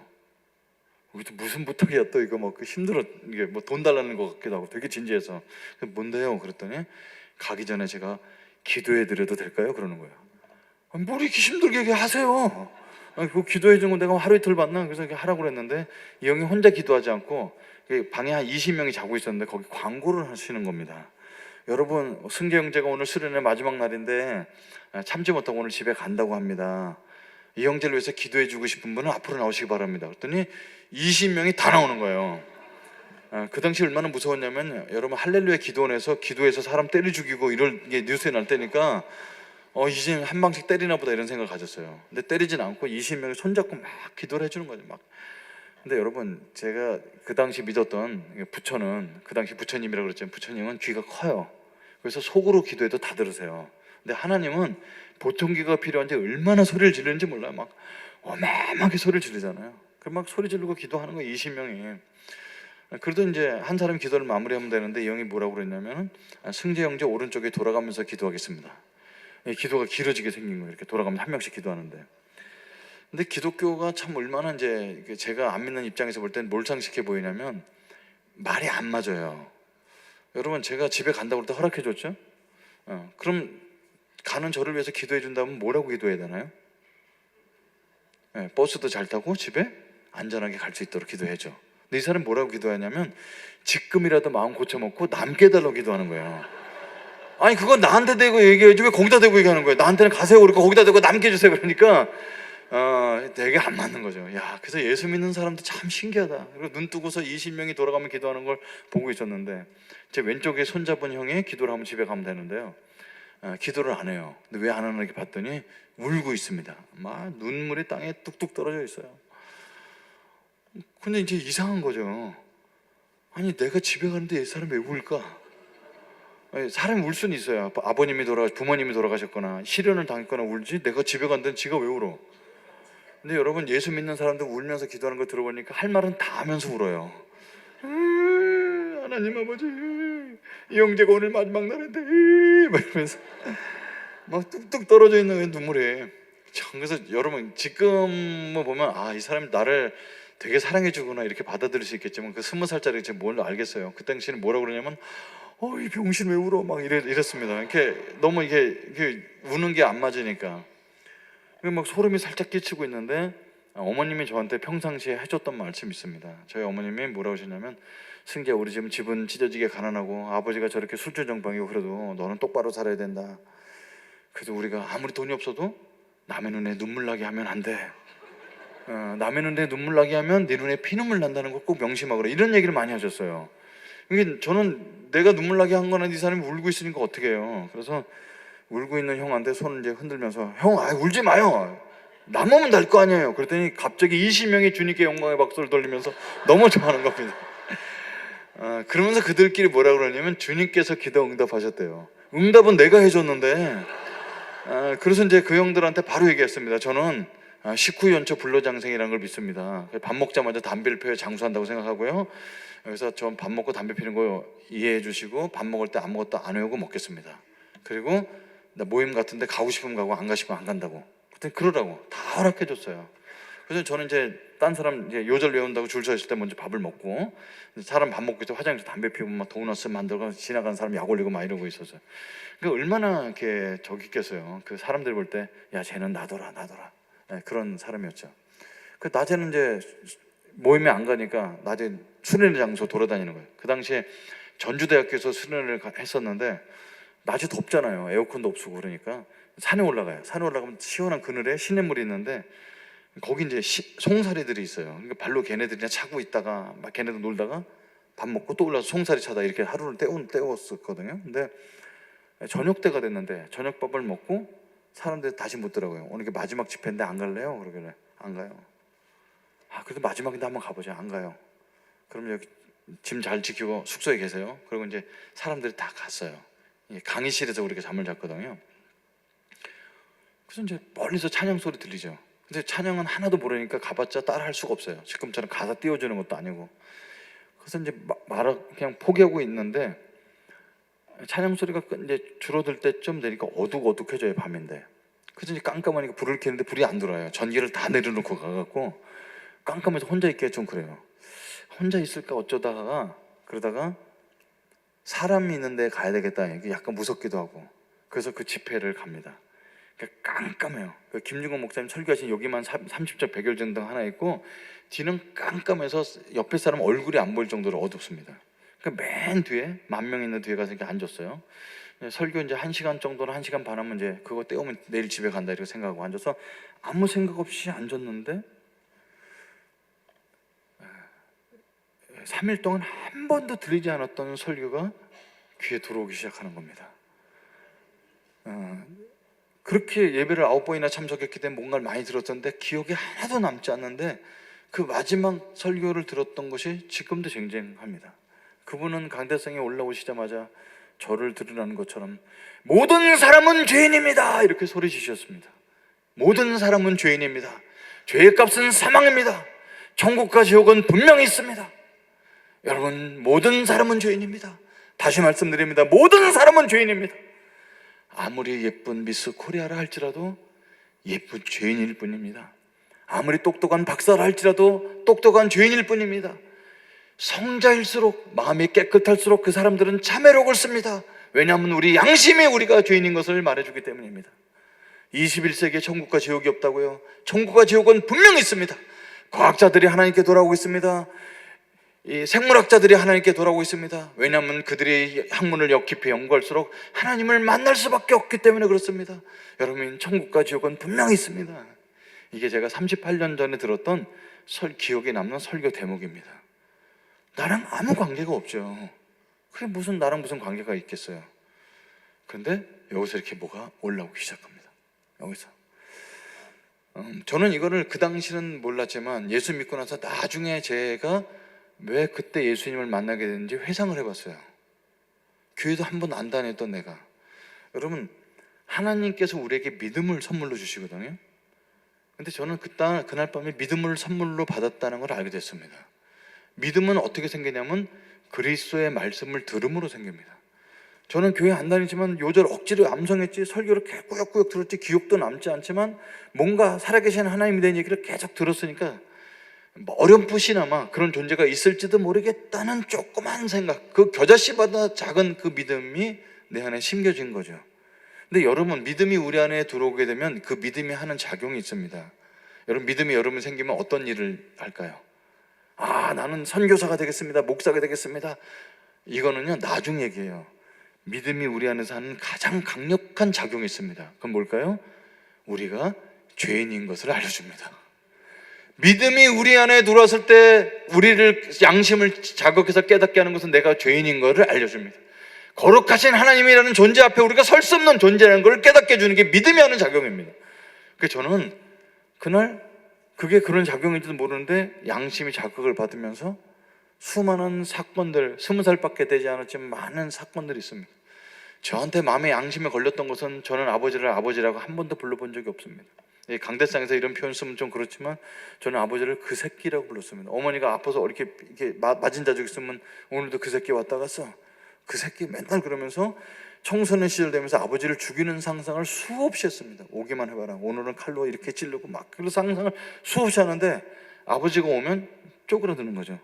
아버지한테 감히 그렇게 할 수도 없고, 아버지는 또 군인 출신이고 그러니까 힘이 세시고, 그리고 말하고 죽이고 싶었던 수많은 아버지의 사건들과 이런 것들이 떠오르는데요. 진짜 제 양심을 자극했던 사건은 우리 누나를 구타한 사건이었습니다. 정신방해가 서음아비 누나, 맨날 똥오줌 쌌지만 내가 다 치워주고 했지만 그냥 누나 바보니까 내 책이나 던져주고 맨날 찢어 먹으라고 그냥 주고, 그래서 저는 학교에 책 없이 다녔었는데 어느 날 아버지가 또 오셔서 제가 고등학교 1학년 때 어머니를 또 구타하시면서 돈 내놓으라고 그러는데, 저희 어머님은 처음부터 또 오자마자 돈을 주시면 되는데 밤새도록 맞다가 돈을 내놓으세요. 저희 어머님은 초등학교도 안 가신 분이라서 은행 같은데 돈을 저축 못 하시고 장롱 밑에 베개 밑에 이런 데 두시는데 그걸 갖다가 다 내던지면 남자가 자존심도 없는데 그 뿌려진 돈을 흩어가 그거 주워 갖고 나가십니다. 그러니까 다 싸우고 이런 날이죠. 근데 이제 시간이 지나니까 아버지는 알코올 중독이시니까 삐쩍삐쩍 말라가고 엄마는 점점 세지십니다. 그러니까 아버지가 때리니까 안 맞으세요. 막 힘이 더 세시고. 그러니까 아버지가 힘이 딸리시니까 그날은 나오셔서 화장실 옆에 있는 부삽을 들고 들어가셨어요. 부삽으로 어머니를 막 찍는데 승재야 나 죽는다. 그런데 창호지에 피가 튀는 겁니다. 그래서 오늘이 그날이다 싶어서 공부하던 책을 덮어놓고 칼을 들고 들어갑니다. 마음속으로 수없이 아버지를 죽이는 연습을 했으니까 그날 들어갔습니다. 이 자리에 혹시 이제 젊은 청소년이나 계시면은 저는 꼭 권면하고 싶은 게 있어요. 여러분, 인생은 한 방이에요. 그러니까 로또가 당첨돼도 한 방이지만 욱하는 성질을 못 잡아서 확 휘두르면은 일평생 돌이킬 수 없는 한 방이 됩니다. 저는 사실상 그날 한 방 하러 들어간 거예요. 이러고 살면 뭐합니까? 그래서 이제 칼을 들고 들어갔습니다. 근데 어머님이 칼 든 제 뒤에 와서 숨으실 줄 알았는데 웬걸 어머님이 제 칼을 뺏으려고 덤비시는 겁니다. 그러면서 술진정병에 아빠 보고 살겠냐, 정신박애가 누나 보고 살겠냐, 너라도 하나 정상적으로 살라고 지금까지 참고 있는데 네가 왜 이런 사고를 치려고 하냐 하면서 피 흘리는 얼굴로 저를 말려주셨습니다. 그래서 저는 그 칼을 아버지 배가 아닌 장롱에 꽂아놓고 나갑니다.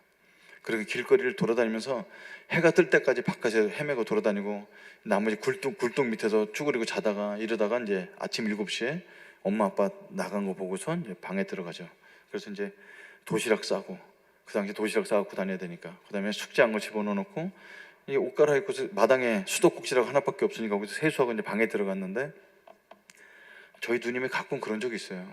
제 가방을 열어서 아무것도 모르는 바보 누나니까, 근데 어저께 숙제한 노트를 어떻게 꺼내고 그걸 다 찢어서 이렇게 먹고 있는 겁니다. 그때 이게 청소년 시절에 갖고 있는 화가 이렇게 올라오면서 그 아버지에 대한 미움을 그 누나한테 다 쏟아놓습니다.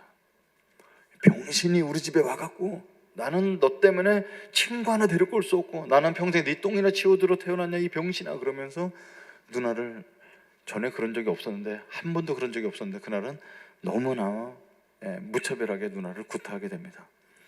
저희 누나는 말을 못하기 때문에 이렇게 입술을 이렇게 비틀면서 입술이 파래져갖고 내 눈을 쳐다보는데 그 얼굴을 막 가격을 합니다. 한 20여 대 때린 것 같아요. 그리고 이제 학교에 갔어요. 그래서 숙제 찢었으니까 숙제 안 해왔다고 선생님 혼나고, 그런데 그런 일은 많았으니까 이제 집에 가서 그 누나 금요일 날 저녁 되면 저희 누나 옷을 다 벗겨서 이제 목욕을 시킵니다. 왜냐면 늘 침을 흘리고 살기 때문에, 냄새가 나기 때문에. 그래서 어머니 올 때쯤 돼서 이제 물을 끓여놓고 이제 고무 다라에다가 물을 담아갖고 이제 방에 들어가서 누나 옷을 벗기려고 쑥 벗겼는데 몸에 가슴과 등과 팔 뒤꿈치에 새카만 게 많은 거예요. 저희 누나는 평생 햇볕을 본 적이 없습니다. 방에서만 있었기 때문에. 그러니까 피부가 하얗죠. 그러니까 저한테 맞은 자죽이 퍼렇게 멍든 게 아니고 새카맣게 멍들었습니다. 그래서 이게 내가 때려서 멍든 자죽이구나. 그래서 나도 모르게 이거를 어머니한테 들키면 안 된다는 생각이 들어서 대충 물로 닦아놓고 엄마 오기 전에 얼른 옷을 입혀놓습니다. 그리고 엄마한테 누나 목욕시켜놨다고, 그리고 목욕시킨 척하고 물을 버리고 그 다음 주도 제가 목욕시키고, 그래서 6번 7번 정도를 목욕시키니까 멍든 자죽이 다 없어졌죠. 완전 범죄입니다. 아무도 내가 장애인 누나를 때렸다는 건 아무도 모릅니다. 아무도 몰라요. 그리고 3년 뒤에 제가 재수할 때 독서실에서 공부하다가 집에 갔는데 바깥에 큰 연등을 달아놨어요. 장례를 치르고 있는 거예요. 저희 누나가 이제 경기를 가끔 했는데 경기하다가 이제 심장마비로 돌아가신 겁니다. 26살 나이로. 그 당시에 그렇게 사는 사람들이 오래 못 살았는데 26살 때까지 사는 거죠. 그리고 이제 하얀 천을 이렇게 덮어놨는데 평생 앉아만 있어 허리를 펴지 못하니까 이제 다리를 이렇게 떠든 채로 돌아가셨어요. 그래서 마지막 얼굴 본다고 이렇게 천을 떠들었는데 눈을 뜨고 돌아가셨더라고요. 근데 나도 모르게 누나 눈을 감겨주면서 하는 말이, 누나 3년 전에 내가 누나를 그렇게 때렸던 거 미안하다고 얘기를 했어요. 근데 이미 죽은 누나한테 제가 용서를 구할 수가 없잖아요. 근데 그런 채로 누나를 가서 이제 관에 넣어서 화장을 다 하고 산에다가 뼈를 다 뿌리고 집에 와서는 누나가 입고 있었던 누더기 같은 옷 아궁이에 다 뗐습니다. 누나에 대한 흔적이라는 것은 아무것도 없어요. 그냥 사진 몇 장밖에 없습니다. 그래서 이제 다 끝나요. 아무도 모릅니다. 완전 범죄 다 끝난 사건이에요. 근데 수련의 마지막 날 모든 사람은 죄인입니다. 죄의 값은 사망입니다. 그러는데 그 누나가 나한테 맞던 장면과 이런 것들이 떠오르면서 여기 가슴이 막 미어 터지는 것 같습니다. 제 양심에, 인생에 진짜 돌이킬 수 없었던 저의 과거 같은, 우리 아버지가 세상에서 가장 잔인하고 못된 인간이라고 생각했는데 우리 아버지보다 더 잔인한 제 자신을 발견하게 된 겁니다. 저희 아버지는 술 먹고 들어오셔서 이게 덤빌 수 있는 여자를 때렸죠. 근데 저는 아무 방어도 할 수 없는 장애인 누나를 때렸으니까 저는 아버지보다 더 잔인한 인간이잖아요. 이런 게 막 엉키면서 그 수련의 마지막 날 모든 사람은 죄인입니다. 그런데 제 눈에서 눈물이 흐르기 시작했습니다. 전 불교인이라서 알아요. 죄는 용서받을 수 없다는 걸 압니다.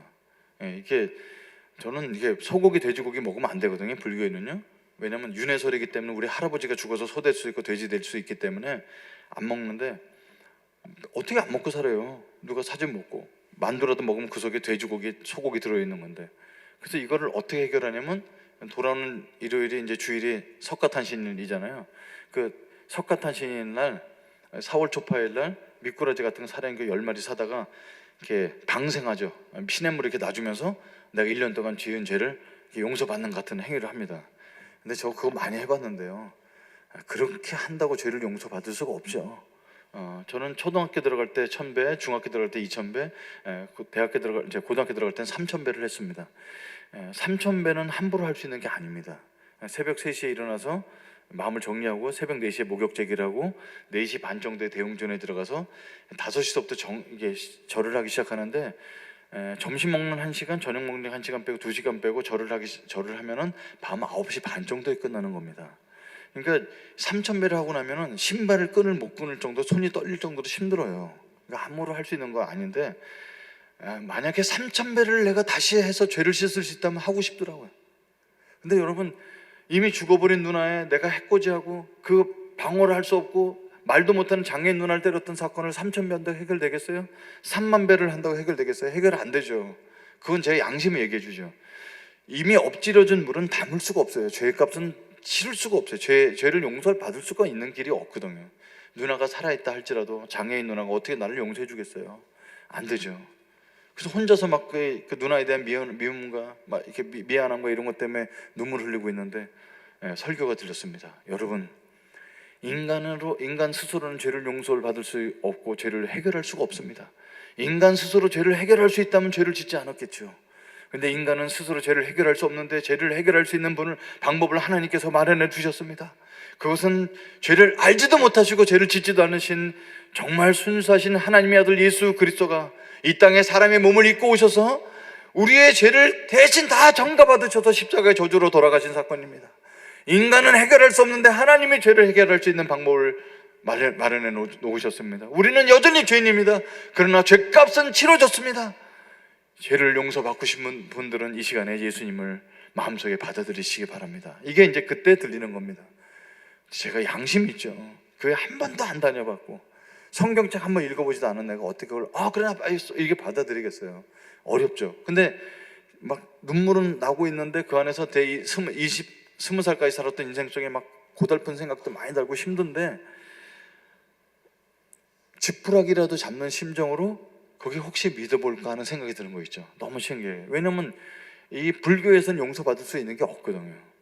그래서 손을 모아서 기도를 합니다. 근데 기도를 하기 전에 공짜로 받을 수가 없어서 이거를 이렇게 기도한 채로 이마를 10번을 때립니다. 세게 막 진짜 세게 일반을 10번을 때려. 그거라도 조금이라도 내 대가를 치르기 위해서 일반을 10번 때리고 기도를 했는데 제일 먼저 나온 기도가 뭐였냐면은 이런 거였어요. 예수님, 저는 교회 다닌 적 없습니다.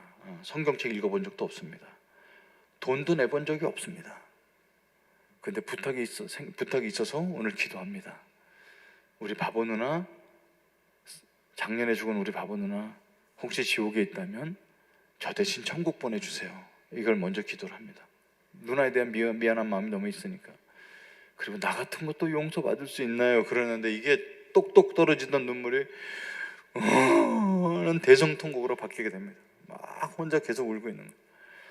이 시간에 예수 그리스도를 나의 주인으로 받아들여서 죄를 용서받고 새 인생, 새 삶을 살고 싶은 분은 자리에서 일어나시기 바랍니다. 일어날 수가 없었습니다. 막 코가 막 이렇게 막 나온.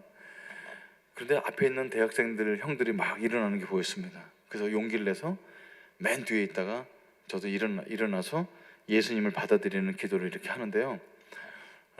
저는 이제 불교인이었잖아요. 그 어머니 보살님이시고 그 집에 대대로 이제 신 내리는 구슬을 했던 집이 돼갖고 그런 이제 영적 체험 같은 게 좀 있죠. 근데 제가 그렇게 그런 배경을 갖고 있어서 그런지 하나님께서 특별 대우를 해주셨어요.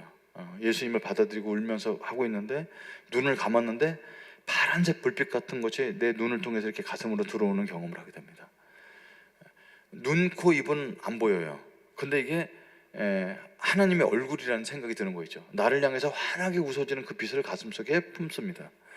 그리고 이제 사람 예수님을 받아들이는 기도를 하고 사람들 더 기도하는데 저는 창피해서 숙소로 들어가서 먼저 눈물 콧물 닦고 숙소에 들어가서 이제 자는 척을 합니다. 근데 사람들이 한 1시간쯤 있으니까 들어왔어요. 기도회 다 끝나고. 그 들어오더니 승재 형제 자고 있네? 그러더니 누가 봤는지 아까 승재 형제 일어나는 거 봤어? 예수님 믿는 것 같아서 기도 응답이 됐어. 막 이러면서 뒤에 뒷담화를 또 하더라고요. 그래서 저는 벽 보고 이제 자는 척을 하고 있었는데 수련의 마지막 날이니까 늦게까지 사람들 막 기도회 하고 얘기 나누고 있어요. 근데 저는 먼저 잠들었어요. 근데 5시쯤 눈이 떠지더라고요. 딴 사람 다 자고 있는데 근데 밤새도록 천둥 번개가 쳐서 밤에 비가 왔는데 아침에 되니 5시인데 환한 거예요. 그래서 이거 왜 이렇게 환하지? 해가 떴나 보다. 그래서 혼자 누워있기가 그러니까 혼자 일어나서 이제 바깥에 이렇게 나갔습니다. 비가 와갖고 땅바닥에 물이 젖어 있죠. 근데 이제 보는데 아스팔트가 쭉 깔려 있는데 아스팔트에 물이 이렇게 젖어 있는데 그 젖어 있는 아스팔트가 너무 예쁜 거예요. 여러분 아스팔트가 예뻐 본 적 있으세요? 물이 이렇게 잔잔하게 해갖고 반짝반짝 빛나는 그 아스팔트가 흑진주를 깔아놓은 것처럼 너무너무 예쁜 겁니다. 그래서 아스팔트를 내 신발로 못 밟겠어요. 너무 예뻐갖고. 그리고 쭈그리고 앉아서 검정색 그 아스팔트를 쓰다듬어 보는데 그렇게 예쁜 진짜 너무너무너무 예쁜, 뭐라고 표현할 수 없는 검정색에 물 젖은 아스팔트가 너무 예뻐서 아스팔트를 칭찬해 줬어요. 넌 이렇게 예쁘냐. 그리고 앉아서 일어나서 나무를 쳐다보는데 나뭇 이파리가 아침 햇살에 반짝거리고 너무 영롱한 빛을 내고 있는데 바람이 불어서 나무가 이렇게 흔들리는데요, 내가 어저께 예수 믿은 걸 막 춤을 추고 있는 거예요. 온 나무가 춤을 추고 나뭇 이파리가 반짝반짝거리고 아스팔트가 예쁜 그런 체험을 하게 됩니다. 그리고 이제 혼자서 교정을 걸어 다니고 있다가 어저께 송사리들 발로 찬 게 미안해서 사과하러 산에 올라갔습니다. 슬리퍼 신고 산에 올라가서 발을 담궜는데 송사리들이 없어요. 그래서 이제 혼자서, 얘들아, 내가 어저께 너희들 발로 찬 거 미안해. 나 어저께 예수 믿었어. 나 용서해 줄 수 있니? 그랬더니 한 마리가 나와요. 그러더니 제 다리에다가 키스를 딱 해주고 들어가는 겁니다. 그래서 너희들 나 용서해 주는 거야, 너무 고마워, 이렇게 한 마디가 또 나와서 키스를 해주고 가는 거예요. 자세히 보니까 제 다리 털 뜯어 먹으러 온 건데, 막 송사리들이랑 대화가 되고 나무가 춤을 추고 돌이 깨끗해지고 이런 거죠.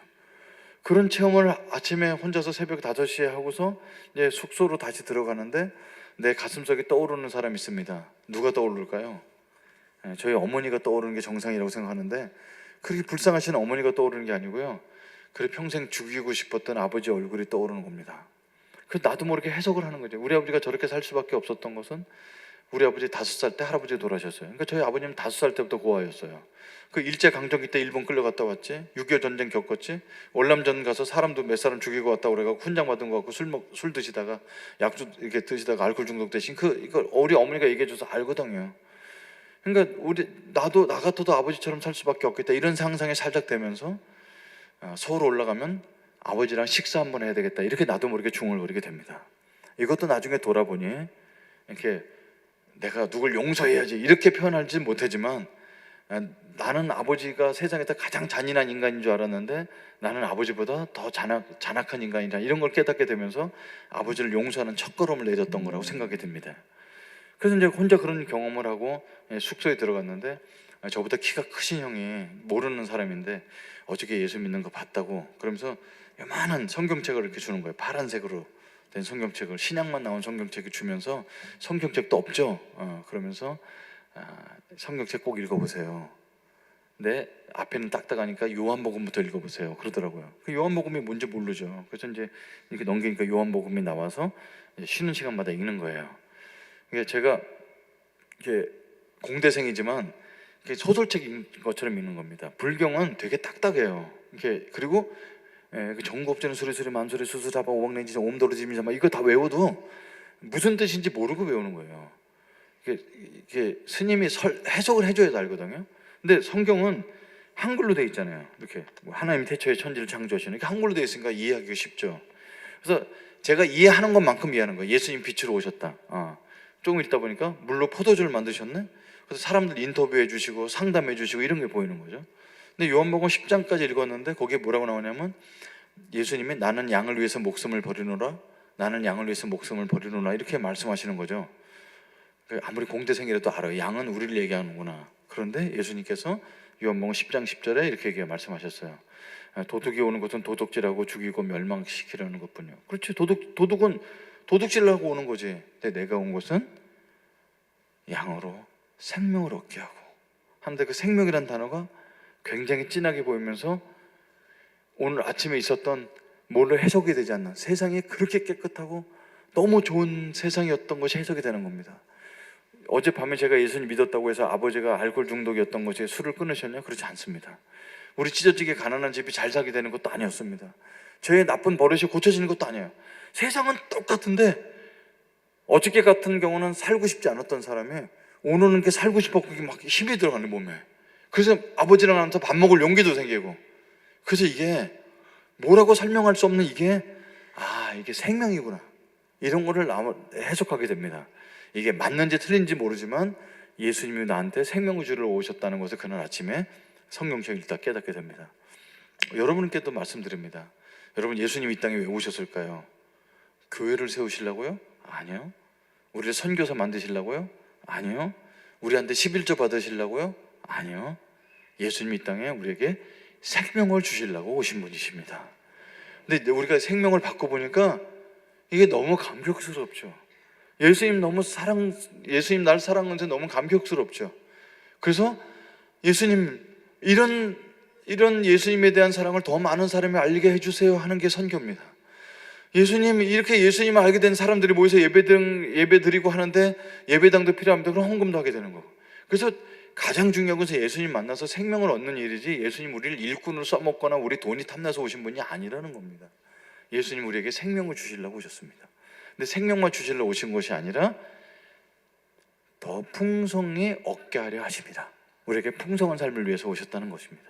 이걸 쉽게 얘기하면, 좀 이렇게 짧게 얘기하자면, 생명을 주신다는 것은 우리를 지옥 갈 백성들 천국으로 보내주신 거예요. 그러면 예수님이 우리를 지옥에서 천국으로 보내주시는 게 목적이라면 예수님 믿자마자 다 죽어야죠, 빨리. 근데 저 아직도 살아있잖아요. 예수님 이 땅에 우리를 오셔서 지옥 갈 백성, 천국 백성으로 만들어주실 뿐만 아니라 이 땅에 살면서도 풍성히 얻게 하는 풍성한 삶을 위해서 오셨다는 겁니다.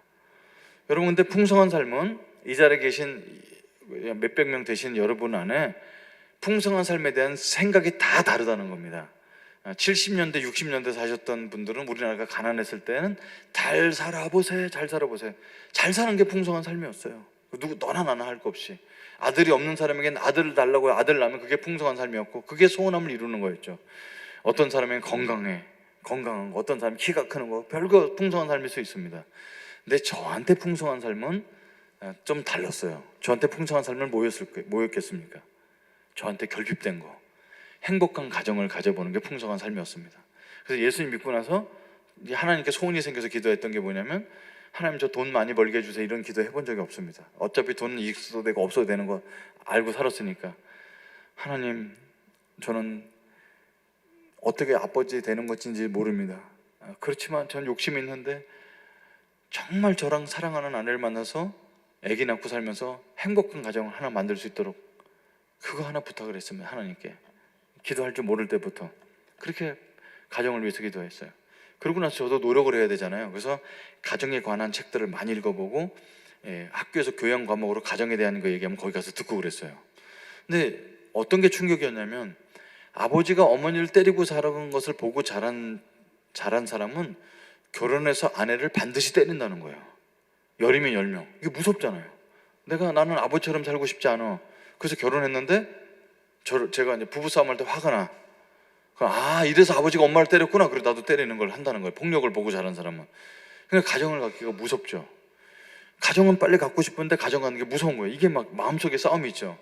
그래서 제가 누굴 상담을 하게 되냐면, 그 동아리룸에서 만났던 누나를 제가 좋아했어요. 왜냐면 존경하고 너무 따르고, 그 누나가 너무 봉사 잘하기 때문에 누나한테 가서 상담을 했으면, 누나 나는 대학교 졸업하자마자 결혼하고 싶어요. 왜냐하면 행복한 가정을 만들고 싶어서.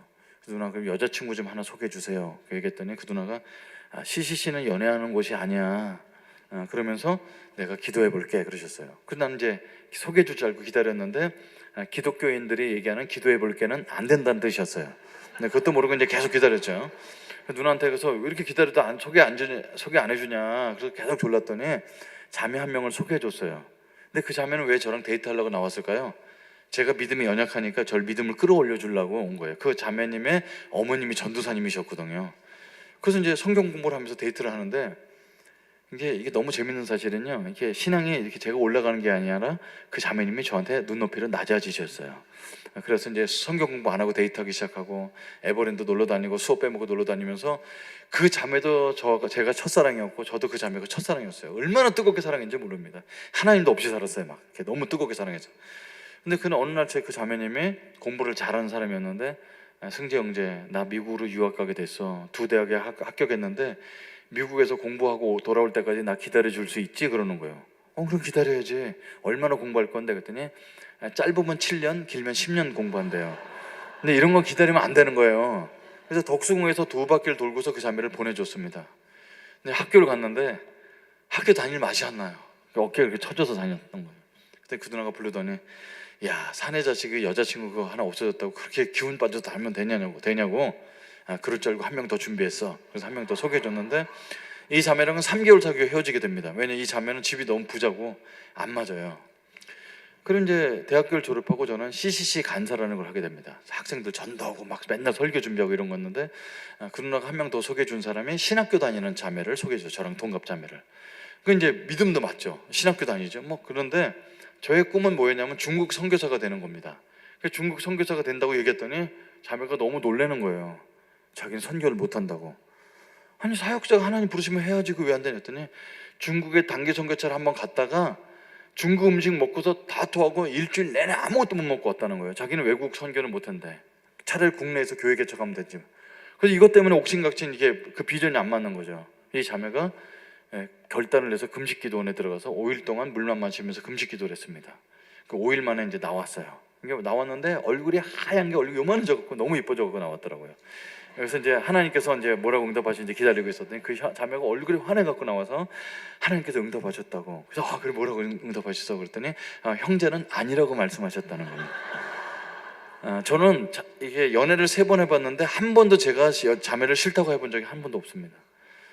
그래서 이제 그 깨진 걸 알게 되니까 그 누나가 걱정이 많이 됐는지, 그 누나는 이미 대학을 졸업하셨는데 저한테 편지를 써오시면서 뭐라 했냐면, 승재 형제가 너무 걱정이 된다. 왜냐면 이제 사역자 길을 가는데 사역자가 망하는 길이 3가지가 있다는 거예요.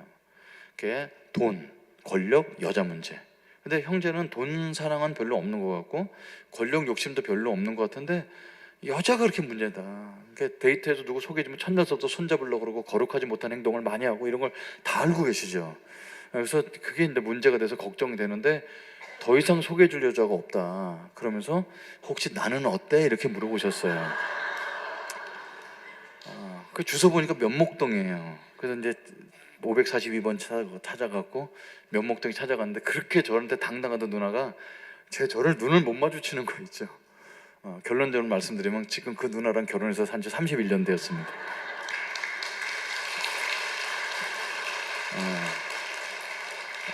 제가 31년 살면서 그 누나를 때린 적이 있을까요, 없을까요?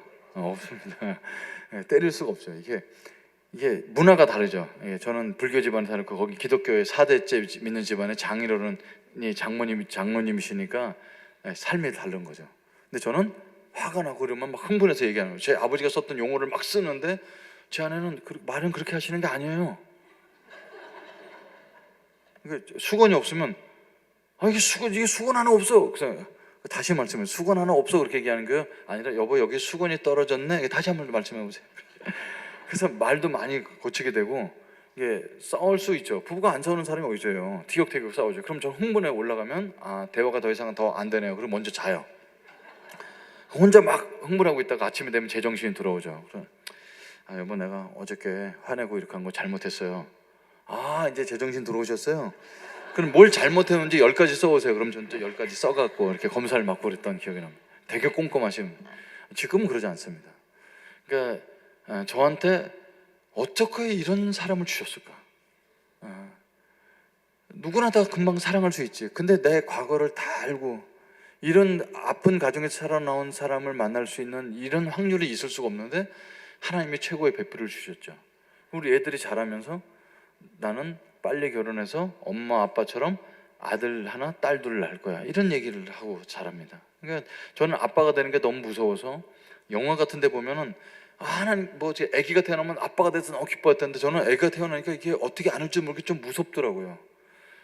내가 좋은 아빠가 못 되면 어떡하지, 이런 게 걱정이 많이 되고 그랬는데 아들이 자라면서 애들이 이렇게 자랐죠. 그러니까 선교사로 중국 땅에 살았으니까 되게 이제 방 한 칸에 애 3명을 다 키우고 그랬는데 초등학교 6학년 된 딸이 친구가 이제 생일 파티 한다고 놀러 오라고 해서 갔는데 그 집은 제가 알죠. 이렇게 주재원 집이었는데 우리 집은 월 15만 원짜리 집, 그 집은 월 2,000불이었으니까 200만 원이 넘는 집이었어요. 그러니까 집이 구조가 다르죠. 거긴 딸 둘이 있는데 방 한 칸 백설공주로, 하나는 신데렐라 방으로 그렇게 아름답게 꾸며놓은 그 집에 애가 놀러 갔다 오면은 자기 방도 하나 없는 애가 상처를 입을 것 같았는데 그날 가서 하루 1박 2일하고 놀고 왔죠. 그래서 하영아 잘 놀러 왔어? 이렇게 얘기하면 아빠 그 집이 막 가보면 이런 얘기 할 줄 알았어요. 근데 그런 얘기 안 하고 애가 뭐라고 그러냐면 중얼거리듯이 아빠 난 결혼해도 아빠 집 근처에 살 거야. 왜?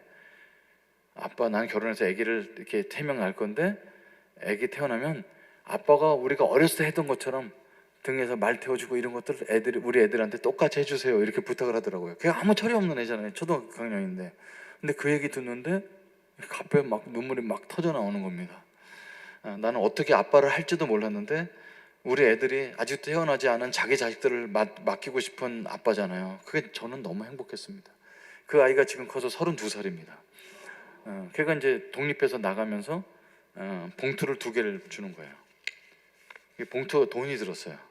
학자금 대출도 대학원까지 다니면서 거의 5천만 원 되는 다 갚았는데, 독립해서 나가면서 이게 세대주를 분리해서 나가야 청년 혜택을 받으니까, 그러니까 엄마한테 50만 원, 저한테 50만 원 봉투에 담아주더라고요. 제가 돈을 줘도 시원찮은데 그런 거 있잖아요. 얘가 똑똑한 거죠. 그러니까 엄마한테 100만 원 줘선 아빠가 1원도 못 받는다는 거 아니까 50만 원씩 나눠준 거죠. 그래서 이런 걸 왜 주냐, 내가 너한테 100만 원 줘도 시원찮은데, 그냥 드리고 싶었어요. 그러니까 주민등록상에서 세대주를 분립해서 거기서 이름이 빠져나간다는 게 마음이 좀 그랬던 거겠죠. 근데 편지를 써놓지 않는데 편지를 안 쓰고 이게 뒤에 스티커를 이렇게 붙여져 있는데 스티커에다 글을 써놓은 거예요. 뭐라고 써놨을까요? 그리운 아빠의 무등, 맨날 무등을 태워줬잖아요. 어부바. 그러니까 얘 마음속에 32살짜리가 독립해서 나가면서 기억에 남는 건 뭐냐면 아빠 등에서 놀았던 겁니다. 애를 막 돈을 많이 둬서 유럽 여행을 보내주고 많은 것들을 해줄 수 있죠. 근데 애들은 집안을 생각할 때 아빠 등에서 놀았던 것이 가장 따뜻했던 거였어요. 그리고 엄마 봉투에 뭐라고 썼나 이렇게 가봤어요. 봤더니 뭐라고 써놨을 것 같아요. 엄마 봉투에는요, 그리울 엄마의 집밥이라고 적어놨더라고요. 세상에서 가장 맛있는 게 집밥입니다. 그죠? 지금 저희들 단톡방 계속 있고, 이번 4월 달에는 제 친구들한테 카메라를 다 빌려서 5식구가 제가 사진 좀 찍을 줄 알거든요. 사진 찍는 걸 제가 30분 강좌해갖고, 자 순천만에 가서 그 큰 국가 정원이 있잖아요. 거기서 3시간 동안 각자 사진을 다 찍어갖고 와서 사진 콘테스트를 같이 했어요. 그래서 누가 사진 잘 찍었네 못 찍었네 봤는데, 사진만 꽃만 찍은 것이 아니고 식구들이 몰래 사진 찍는 거 몰래 찍어서 다 갖고 있더라고요. 그래서 단톡방에 시끄럽고 오늘 무슨 일, 억울한 일 당한 거, 이런 일 다 나눈. 저는 우리 집이 제가 지금 올해 58인데 집이 없어요. 그러니까 평생 내 이름으로 된 집 하나 없지만 인생은 저는 참 성공한 인생이라고 생각합니다. 아들이 저한테 아빠는 성공하셨어요. 야, 집 한 채 없는 사람 아빠가 무슨 성공하냐 그랬더니, 아빠는 자기가 하고 싶은 일 하고 살고 의미 있는 일 하고 살고 자식도 잘 키웠잖아요. 그럼 성공하신 거죠. 그래서 아들한테 그렇게 삶을 살고 있는 저는 하나님께서 주셨던 풍성한 삶을 이미 누리고 있다고 생각합니다. 그리고 저한테 또 풍성한 삶이 있어요. 뭘까요? 하나님이 늘 동행하시고 살아계신 걸 맛보는 게 풍성한 삶입니다.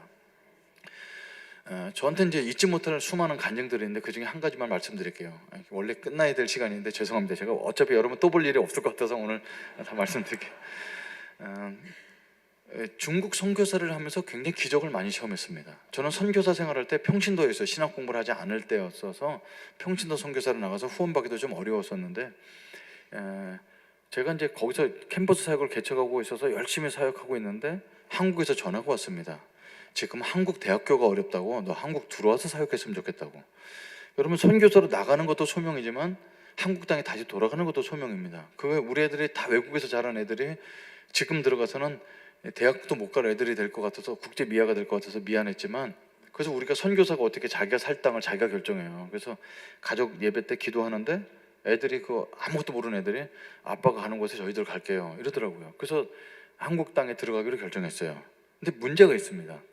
여러분, CCC는요 자기 생활비를 모금해서 살아야 될 뿐만 아니라 사역에 필요한 돈도 모금해야 돼요, 책임자가. 그래서 저는 1년에 3천만 원 정도 모금을 해야지 사역이 됩니다.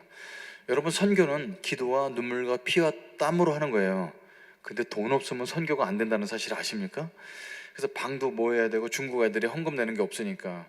그래서 제가 있었던 리저널 디렉터라는 그 자리는 중국 친구한테 주는 건 어렵지 않아요. 왜냐면 그 친구들, 중국 친구들 나보다 중국말 잘하지, 훨씬 젊지, 뭘 못하겠어요. 근데 이 친구들은 자기 생활비 10만 원을 모금을 못해요. 이 가정교회 가서 이게 한국 돈은 5천 원, 만 원 받아갖고 그걸 이 대학교를 좋은 대학 나온 애들이 모금해서 사는 게 어렵죠. 근데 리더가 되는 애한테 3천만 원이나 되는 모금을 시키는 게 너무 마음이 부담이 됐습니다. 하나님, 우리 자녀들을 하나님께 맡기고 한국 돌아가기로 결정했습니다. 저도 한국 들어서 어떻게 살아야 할지 모르겠습니다.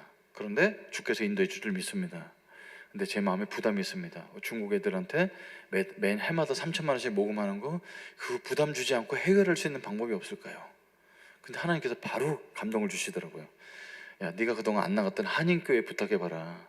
한인교회 사람들은 중국 땅에 살고 있는 한국 사람들이지만 중국 선교에 관심 있으니까 후원해 줄 수도 있어 라는 생각을 주시는 거죠. 저는 이제 중국 땅에 사는 10여 년 동안 한 번도 한인교회 나가본 적이 없습니다. 왜냐면 거기 나가면 뭐 하시는 분이세요? 그럼 선교사입니다. 그럼 소문이 나죠. 그럼 선교사 아닌 척 하려면 다 무슨 직업을 거짓말을 해야 되니까 힘든 거죠. 그러니까 아예 만나질 않고 우리 집에서 예배만 드리고 한인교회 사람들은 안 만났는데, 이제 모금하러 가려니까 마음이 걸리는 거예요. 그래서 우리 동네에는 한인교회가 아닌 기차 타고 2시간 떨어진 곳에 제일 큰 한인교회가 있어요. 그래서 거기 소문을 듣고 그 교회 가서 모금을 하려고 합니다. 그래서 이제 전화를 걸었더니 여자 비서 집사님께서 받아주셔서 이러이러한 사정으로 담임 목사님 만나고 싶다고 했더니 목요일 날 오후 2시에 약속을 해주셨어요. 그래서 이제 고민을 했죠. 아, 내가 평신도고 대학생 사역을 한인교회에서 나를 후원해 줄 수 있을까? 그래서 기도를 열심히 했어요. 그 당시는 중국에 있는 모든 선교사들은 다 가명을 쓰기 때문에 누가 누군지 모르거든요. 저도 이상이라는 이름을 썼어요. 이상. 그러니까 이제 뭐 누군지 서로 모르죠. 그래서 담임 목사님을 누군지 모르니까 찾아가는 동안 기차 타고 2시간 동안 계속 기도하고 기도 일주일 동안 하면 아침마다 금식하며 기도하고, 그래서 그분 만나서 컴퓨터에 제 사역 소개를 다 해갖고 이제 갔어요. 집사님이 마중 나와서 저를 담임 목사실에 인도했는데 똑똑 두들기고, 그러니까 들어오세요 소리가 들리는 거죠. 그 문고리를 잡고 이제 기도를 잠깐 하고 들어갔습니다. 하나님, 제가 한국에 들어가도 된다는 은총의 표정을 보여주시고, 그래도 제가 목사는 아니지만 목사님들 중에 아는 사람 몇 명 되는데 혹시라도 아는 사람이 되는 아는 사람 만나게 해주시면 제가 30분 얻은 시간 동안에 충분히 얘기를 나눌 수 있겠습니다. 용기를 더해 주세요. 잠깐 기도하고 문을 열고 딱 들어갔는데요, 하나님 기적을 베풀어 주셨어요. 그 담임 목사님 제가 아는 사람임을 만나게 됩니다. 그분이 누구냐면 어렸을 때 저한테 술과 담배 본드를 알려주시는 그 형이 거기 담임 목사가 되어 있는 거예요. 그러니까 이거는 이게 누가 작가가 소설을 이렇게 짜도 이렇게 맞출 수가 없어요. 그래서 저도 그 형 보고 너무 놀랬고 그 형도 저를 보고 놀라는 거죠. 너가 그 CCG 선교사냐? 맞아요. 형은 어쩌다 여기까지 오게 됐어요? 그랬더니 야, 말도 마라. 야, 수련회 같은 놀러 간 줄 놀러 갔다 거기서 예수님 믿게 됐어. 그랬더니 저도 그래요. 그래서 서로 껴안고 얼마나 울었는지 몰라요. 20년 동안 헤어졌던 사건들을, 어머니 돌아가신 얘기, 이런 얘기 다 얘기 나누고 있는데, 야, 너 오늘 가지 말고 우리 집에서 밥 먹고 가라. 그래서 그 형 집에 갔더니 형수님 밥 차려주시더라고요. 형수님께 큰절을 했어요. 우리 형님 구원해 주셔서 감사하다고. 그러고 났더니, 야, 그러지 말고 내일 철야기도 했는데 우리 한 400명 철야기도 나오는데 철야기도 때 너 간증 한번 해볼래? 그래서 30분 시간을 주셨어요. 그래서 이제 철야기도 때 했는데 모르는 분 앞에서 제가 이제 처음으로 이게 제 사역을 처음으로 보여드리는 거죠. 파워포인트를 보여주면서 캠퍼스 사역을 소개를 하는데 너무 눈물이 나서 말을 못 하겠는 거예요. 겨우 울다가 맨 마지막에 5분 동안에 용기를 내서 말씀드렸습니다. 여러분, 오늘 제가 처음 뵀는데 이런 말씀드려 죄송합니다만 전 사실상 후원금이 필요합니다. 근데 저는 한국으로 돌아가기 결정했기 때문에 여러분이 주는 후원금 1원도 필요하지 않습니다. 저는 이제 한국으로 돌아갈 겁니다. 그런데 여러분, 중국 땅에 지금 148개 사역이 남겨져 있는데 이 친구들이 좋은 대학교 나와서 예수님 믿고 CCG 간사가 돼서 대학생들 전도하고 있는데 이 친구들이 밥을 굶지 않도록 여러분 교회에서 후원해 주셨으면 고맙겠습니다. 같이 한번 기도하시겠습니다 하고 막 기도를 했어요. 근데 얼마나 뜨겁게 기도를 했는지 말을 막 그냥 교회가 떠내려도 교회를 기도를 했습니다. 기도회 끝나고 10시에 넘어선 끝났는데 담임 목사님이 이제 장로님 4분을 초집을 해서 임시 당회를 열었습니다. 그래서 저는 밖에서 이제 차에서 기다렸는데 20분 뒤에 나오시더니 승재야, 기쁜 소식이다. 오늘 임시 당회를 잠시 했는데 우리 교회에서 너의 그 사역을 1년에 3천만 원씩을 후원해 주기로 결정 내렸다는 겁니다. 너무 감사했죠. 그러니까 교회라는 데가 담임 목사가 하자고 해도 되는 곳이 아니잖아요. 근데 그분들이 사역을 듣고서, 그래서 그 다음날 자고서 이제 2시간 기차 타고 오는데 중국 기차는 이렇게 4명씩 마주보고 앉게 돼 있었어요. 그 당시는 앉아 있는데요, 10여 년 동안 중국에 있었던 일들이 차창을 지나가면서 그게 다 떠오르는 거예요. 자전거 7번이나 도둑 맞았던 사건, 어떤 아이는 그 애가 예수님 믿은 지 얼마 안 됐는데 혼전 임신을 해갖고 이거 부모인지 얘기를 없으니까 저랑 아내랑 가서 그 아이 병원에 가서 걔가 낙태 수술하는 걸 말리다가 못해서 걔를 데리고 가서 다 산후조리해줬던 사건서부터 사스를 경험했었잖아요. 중국에 있을 때 제가 광주에서 사스가 있었거든요. 그 사건에 했던 수많은 경험들이 떠오르면서 막 눈물이 나는 거죠. 그러면서 뭐라고 고백했냐면, 하나님, 전 지금까지 제 사역은 제 사역이 아닙니다, 주님의 사역입니다, 이렇게 해놓고 내가 없으면 안 될 것처럼 했던 수많은 사역들을 주님 앞에 고백하면서 과연 이 사역은 제 사역이 아니고 주님의 사역이었군요 라고 고백하는데 막 계속 눈물이 나는 거예요. 근데 이제 앞에 있는 중국 남자가 계속 제가 울고 있으니까 가방에서 휴지를 꺼내더니 자꾸 휴지를 주더라고요, 눈물 닦으라고. 그래서 눈물을 닦는데 눈물이 더 나는 거예요. 왜 그러지 아세요? 제가 중국 땅에 올 때 중국 친구들 눈물 닦아주러 왔는데 떠날 때가 되니까 중국 사람이 제 눈물을 닦아주더라고요. 근데 그런 경험을 이렇게 하고 오면서 정말 중국 땅에 최선을 다했고 떠날 때 기쁨으로 떠나게 됐습니다. 여러분, 이제 마무리하겠습니다. 풍성한 삶은 먼 곳에 있지 않고 하나님께서 우리의 결핍들을 채워주시고 수많은 것들을 눈을 열어 보여주시는데, 로마서 8장 28절 29절에 보면 모든 것이 합력하여 선을 이룬다 이렇게 표현되어 있습니다. 그러니까 저는 알코올 중독 집에서 자랐던 여러 가지 사건들이 저는 아버지가 한 집안에서 얼마나 중요한지를 뼈저리게 경험을 했기 때문에 지금은 신혼부부들로 구성된 교회에 15명 되는 아버지를 육성하는데 너무 쉽기도 하고 너무 사명감이 있기도 합니다. 그런 가정에서 자랐기 때문에 그렇습니다. 크레용 같은 게 살 돈이 없으니까 남의 반에 가서 일부러 청소해주고 애들이 버린 조각의 주머니에 몰래 넣어갖고 그 다음날 미술 시간에 그려냈던 사건들이나 졸업식 날이나 이럴 때 저는 아무도 오지 않은데 친구들은 졸업식 사진 찍고 가서 짜장면집 가는데 그 짜장면집 앞에 지나가는데 그렇게 서럽더라고요. 그 저한테 식탐이 아직도 남아있는 게 그 짜장면을 먹고 싶은 생각들이 이렇게 벽 보고 울었던 수많은 사건들이 있어요. 그래서 저는 하나님 앞에, 하나님, 이런 사건들 중에 내 뼈아픈 사건들 쓰레기통에 버리고 싶어서 막 뒤지고 있는데 로마서 8장 28절 29절에 하나님의 뜻대로 부르심을 입은 자들에게 모든 것이 합력하여 선을 이룬다는 것을 미국 사람들은 어떻게 표현하냐면 There is no trash bin in heaven 이렇게 써놨습니다. 하나님 나라에는 쓰레기통이 없다 이렇게 표현된 거죠. 저는 쓰레기통에 처박으려고 그런 뼈아픈 사건들을 갖고 있는데 하나님 뭐라고 하냐면, 너 하나님 나라 들어왔지? 그거 쓰레기통에 버릴 것이 하나도 없어. 왜? 우리는 하나님 나라에 쓰레기통이 없거든. 그래서 모든 것 그런 걸 다 합력해서 오늘의 저의 사역자로 쓰시는 하나님을 찬양할 수밖에 없습니다. 여러분, 제가 저보다 연세도 많으신 분들 앞에 감히 말씀드릴 수는 없지만 제가 그래도 58년 동안 살아왔던 수많은 경험 중에 실패한 것들과 아픈 것들 많죠. 근데 진짜 하나님 앞에 오니까요, 버릴 것이 하나도 없다는 것을 발견하게 됐습니다. 그래서 오늘 이제 70주년 됐다고 교회가 들었고, 북한 땅에 있었던 것까지 합치면 130년이 되는 한국 교회의 시초가 되는 이 교회가, 광석교회가 정말 오는 사람들마다 새 생명을 발견하고 생명이 넘치는 교회가 되길 원하고, 이미 예수님 믿은 사람들은 한 사람도 빠짐없이 풍성한 삶을 날마다 누리는 여러분이 되기를 간절히 축원합니다. 기도하겠습니다. 고맙습니다. 하나님 아버지 고맙습니다. 예수님을 우리에게 주셨으면 전부를 주신 것입니다. 예수님 한 분만으로 만족하는 믿음을 갖게 해주시고 우리 안에 이미 숨겨져 있는 풍성한 삶을 바라보고 살게 해주시고 광석교회에 많은 믿지 않는 사람들이 와서 새 생명을 얻고 풍성한 삶도 함께 누리는 복된 교회 될 수 있도록 축복하여 주옵소서. 예수님의 이름으로 기도드렸습니다.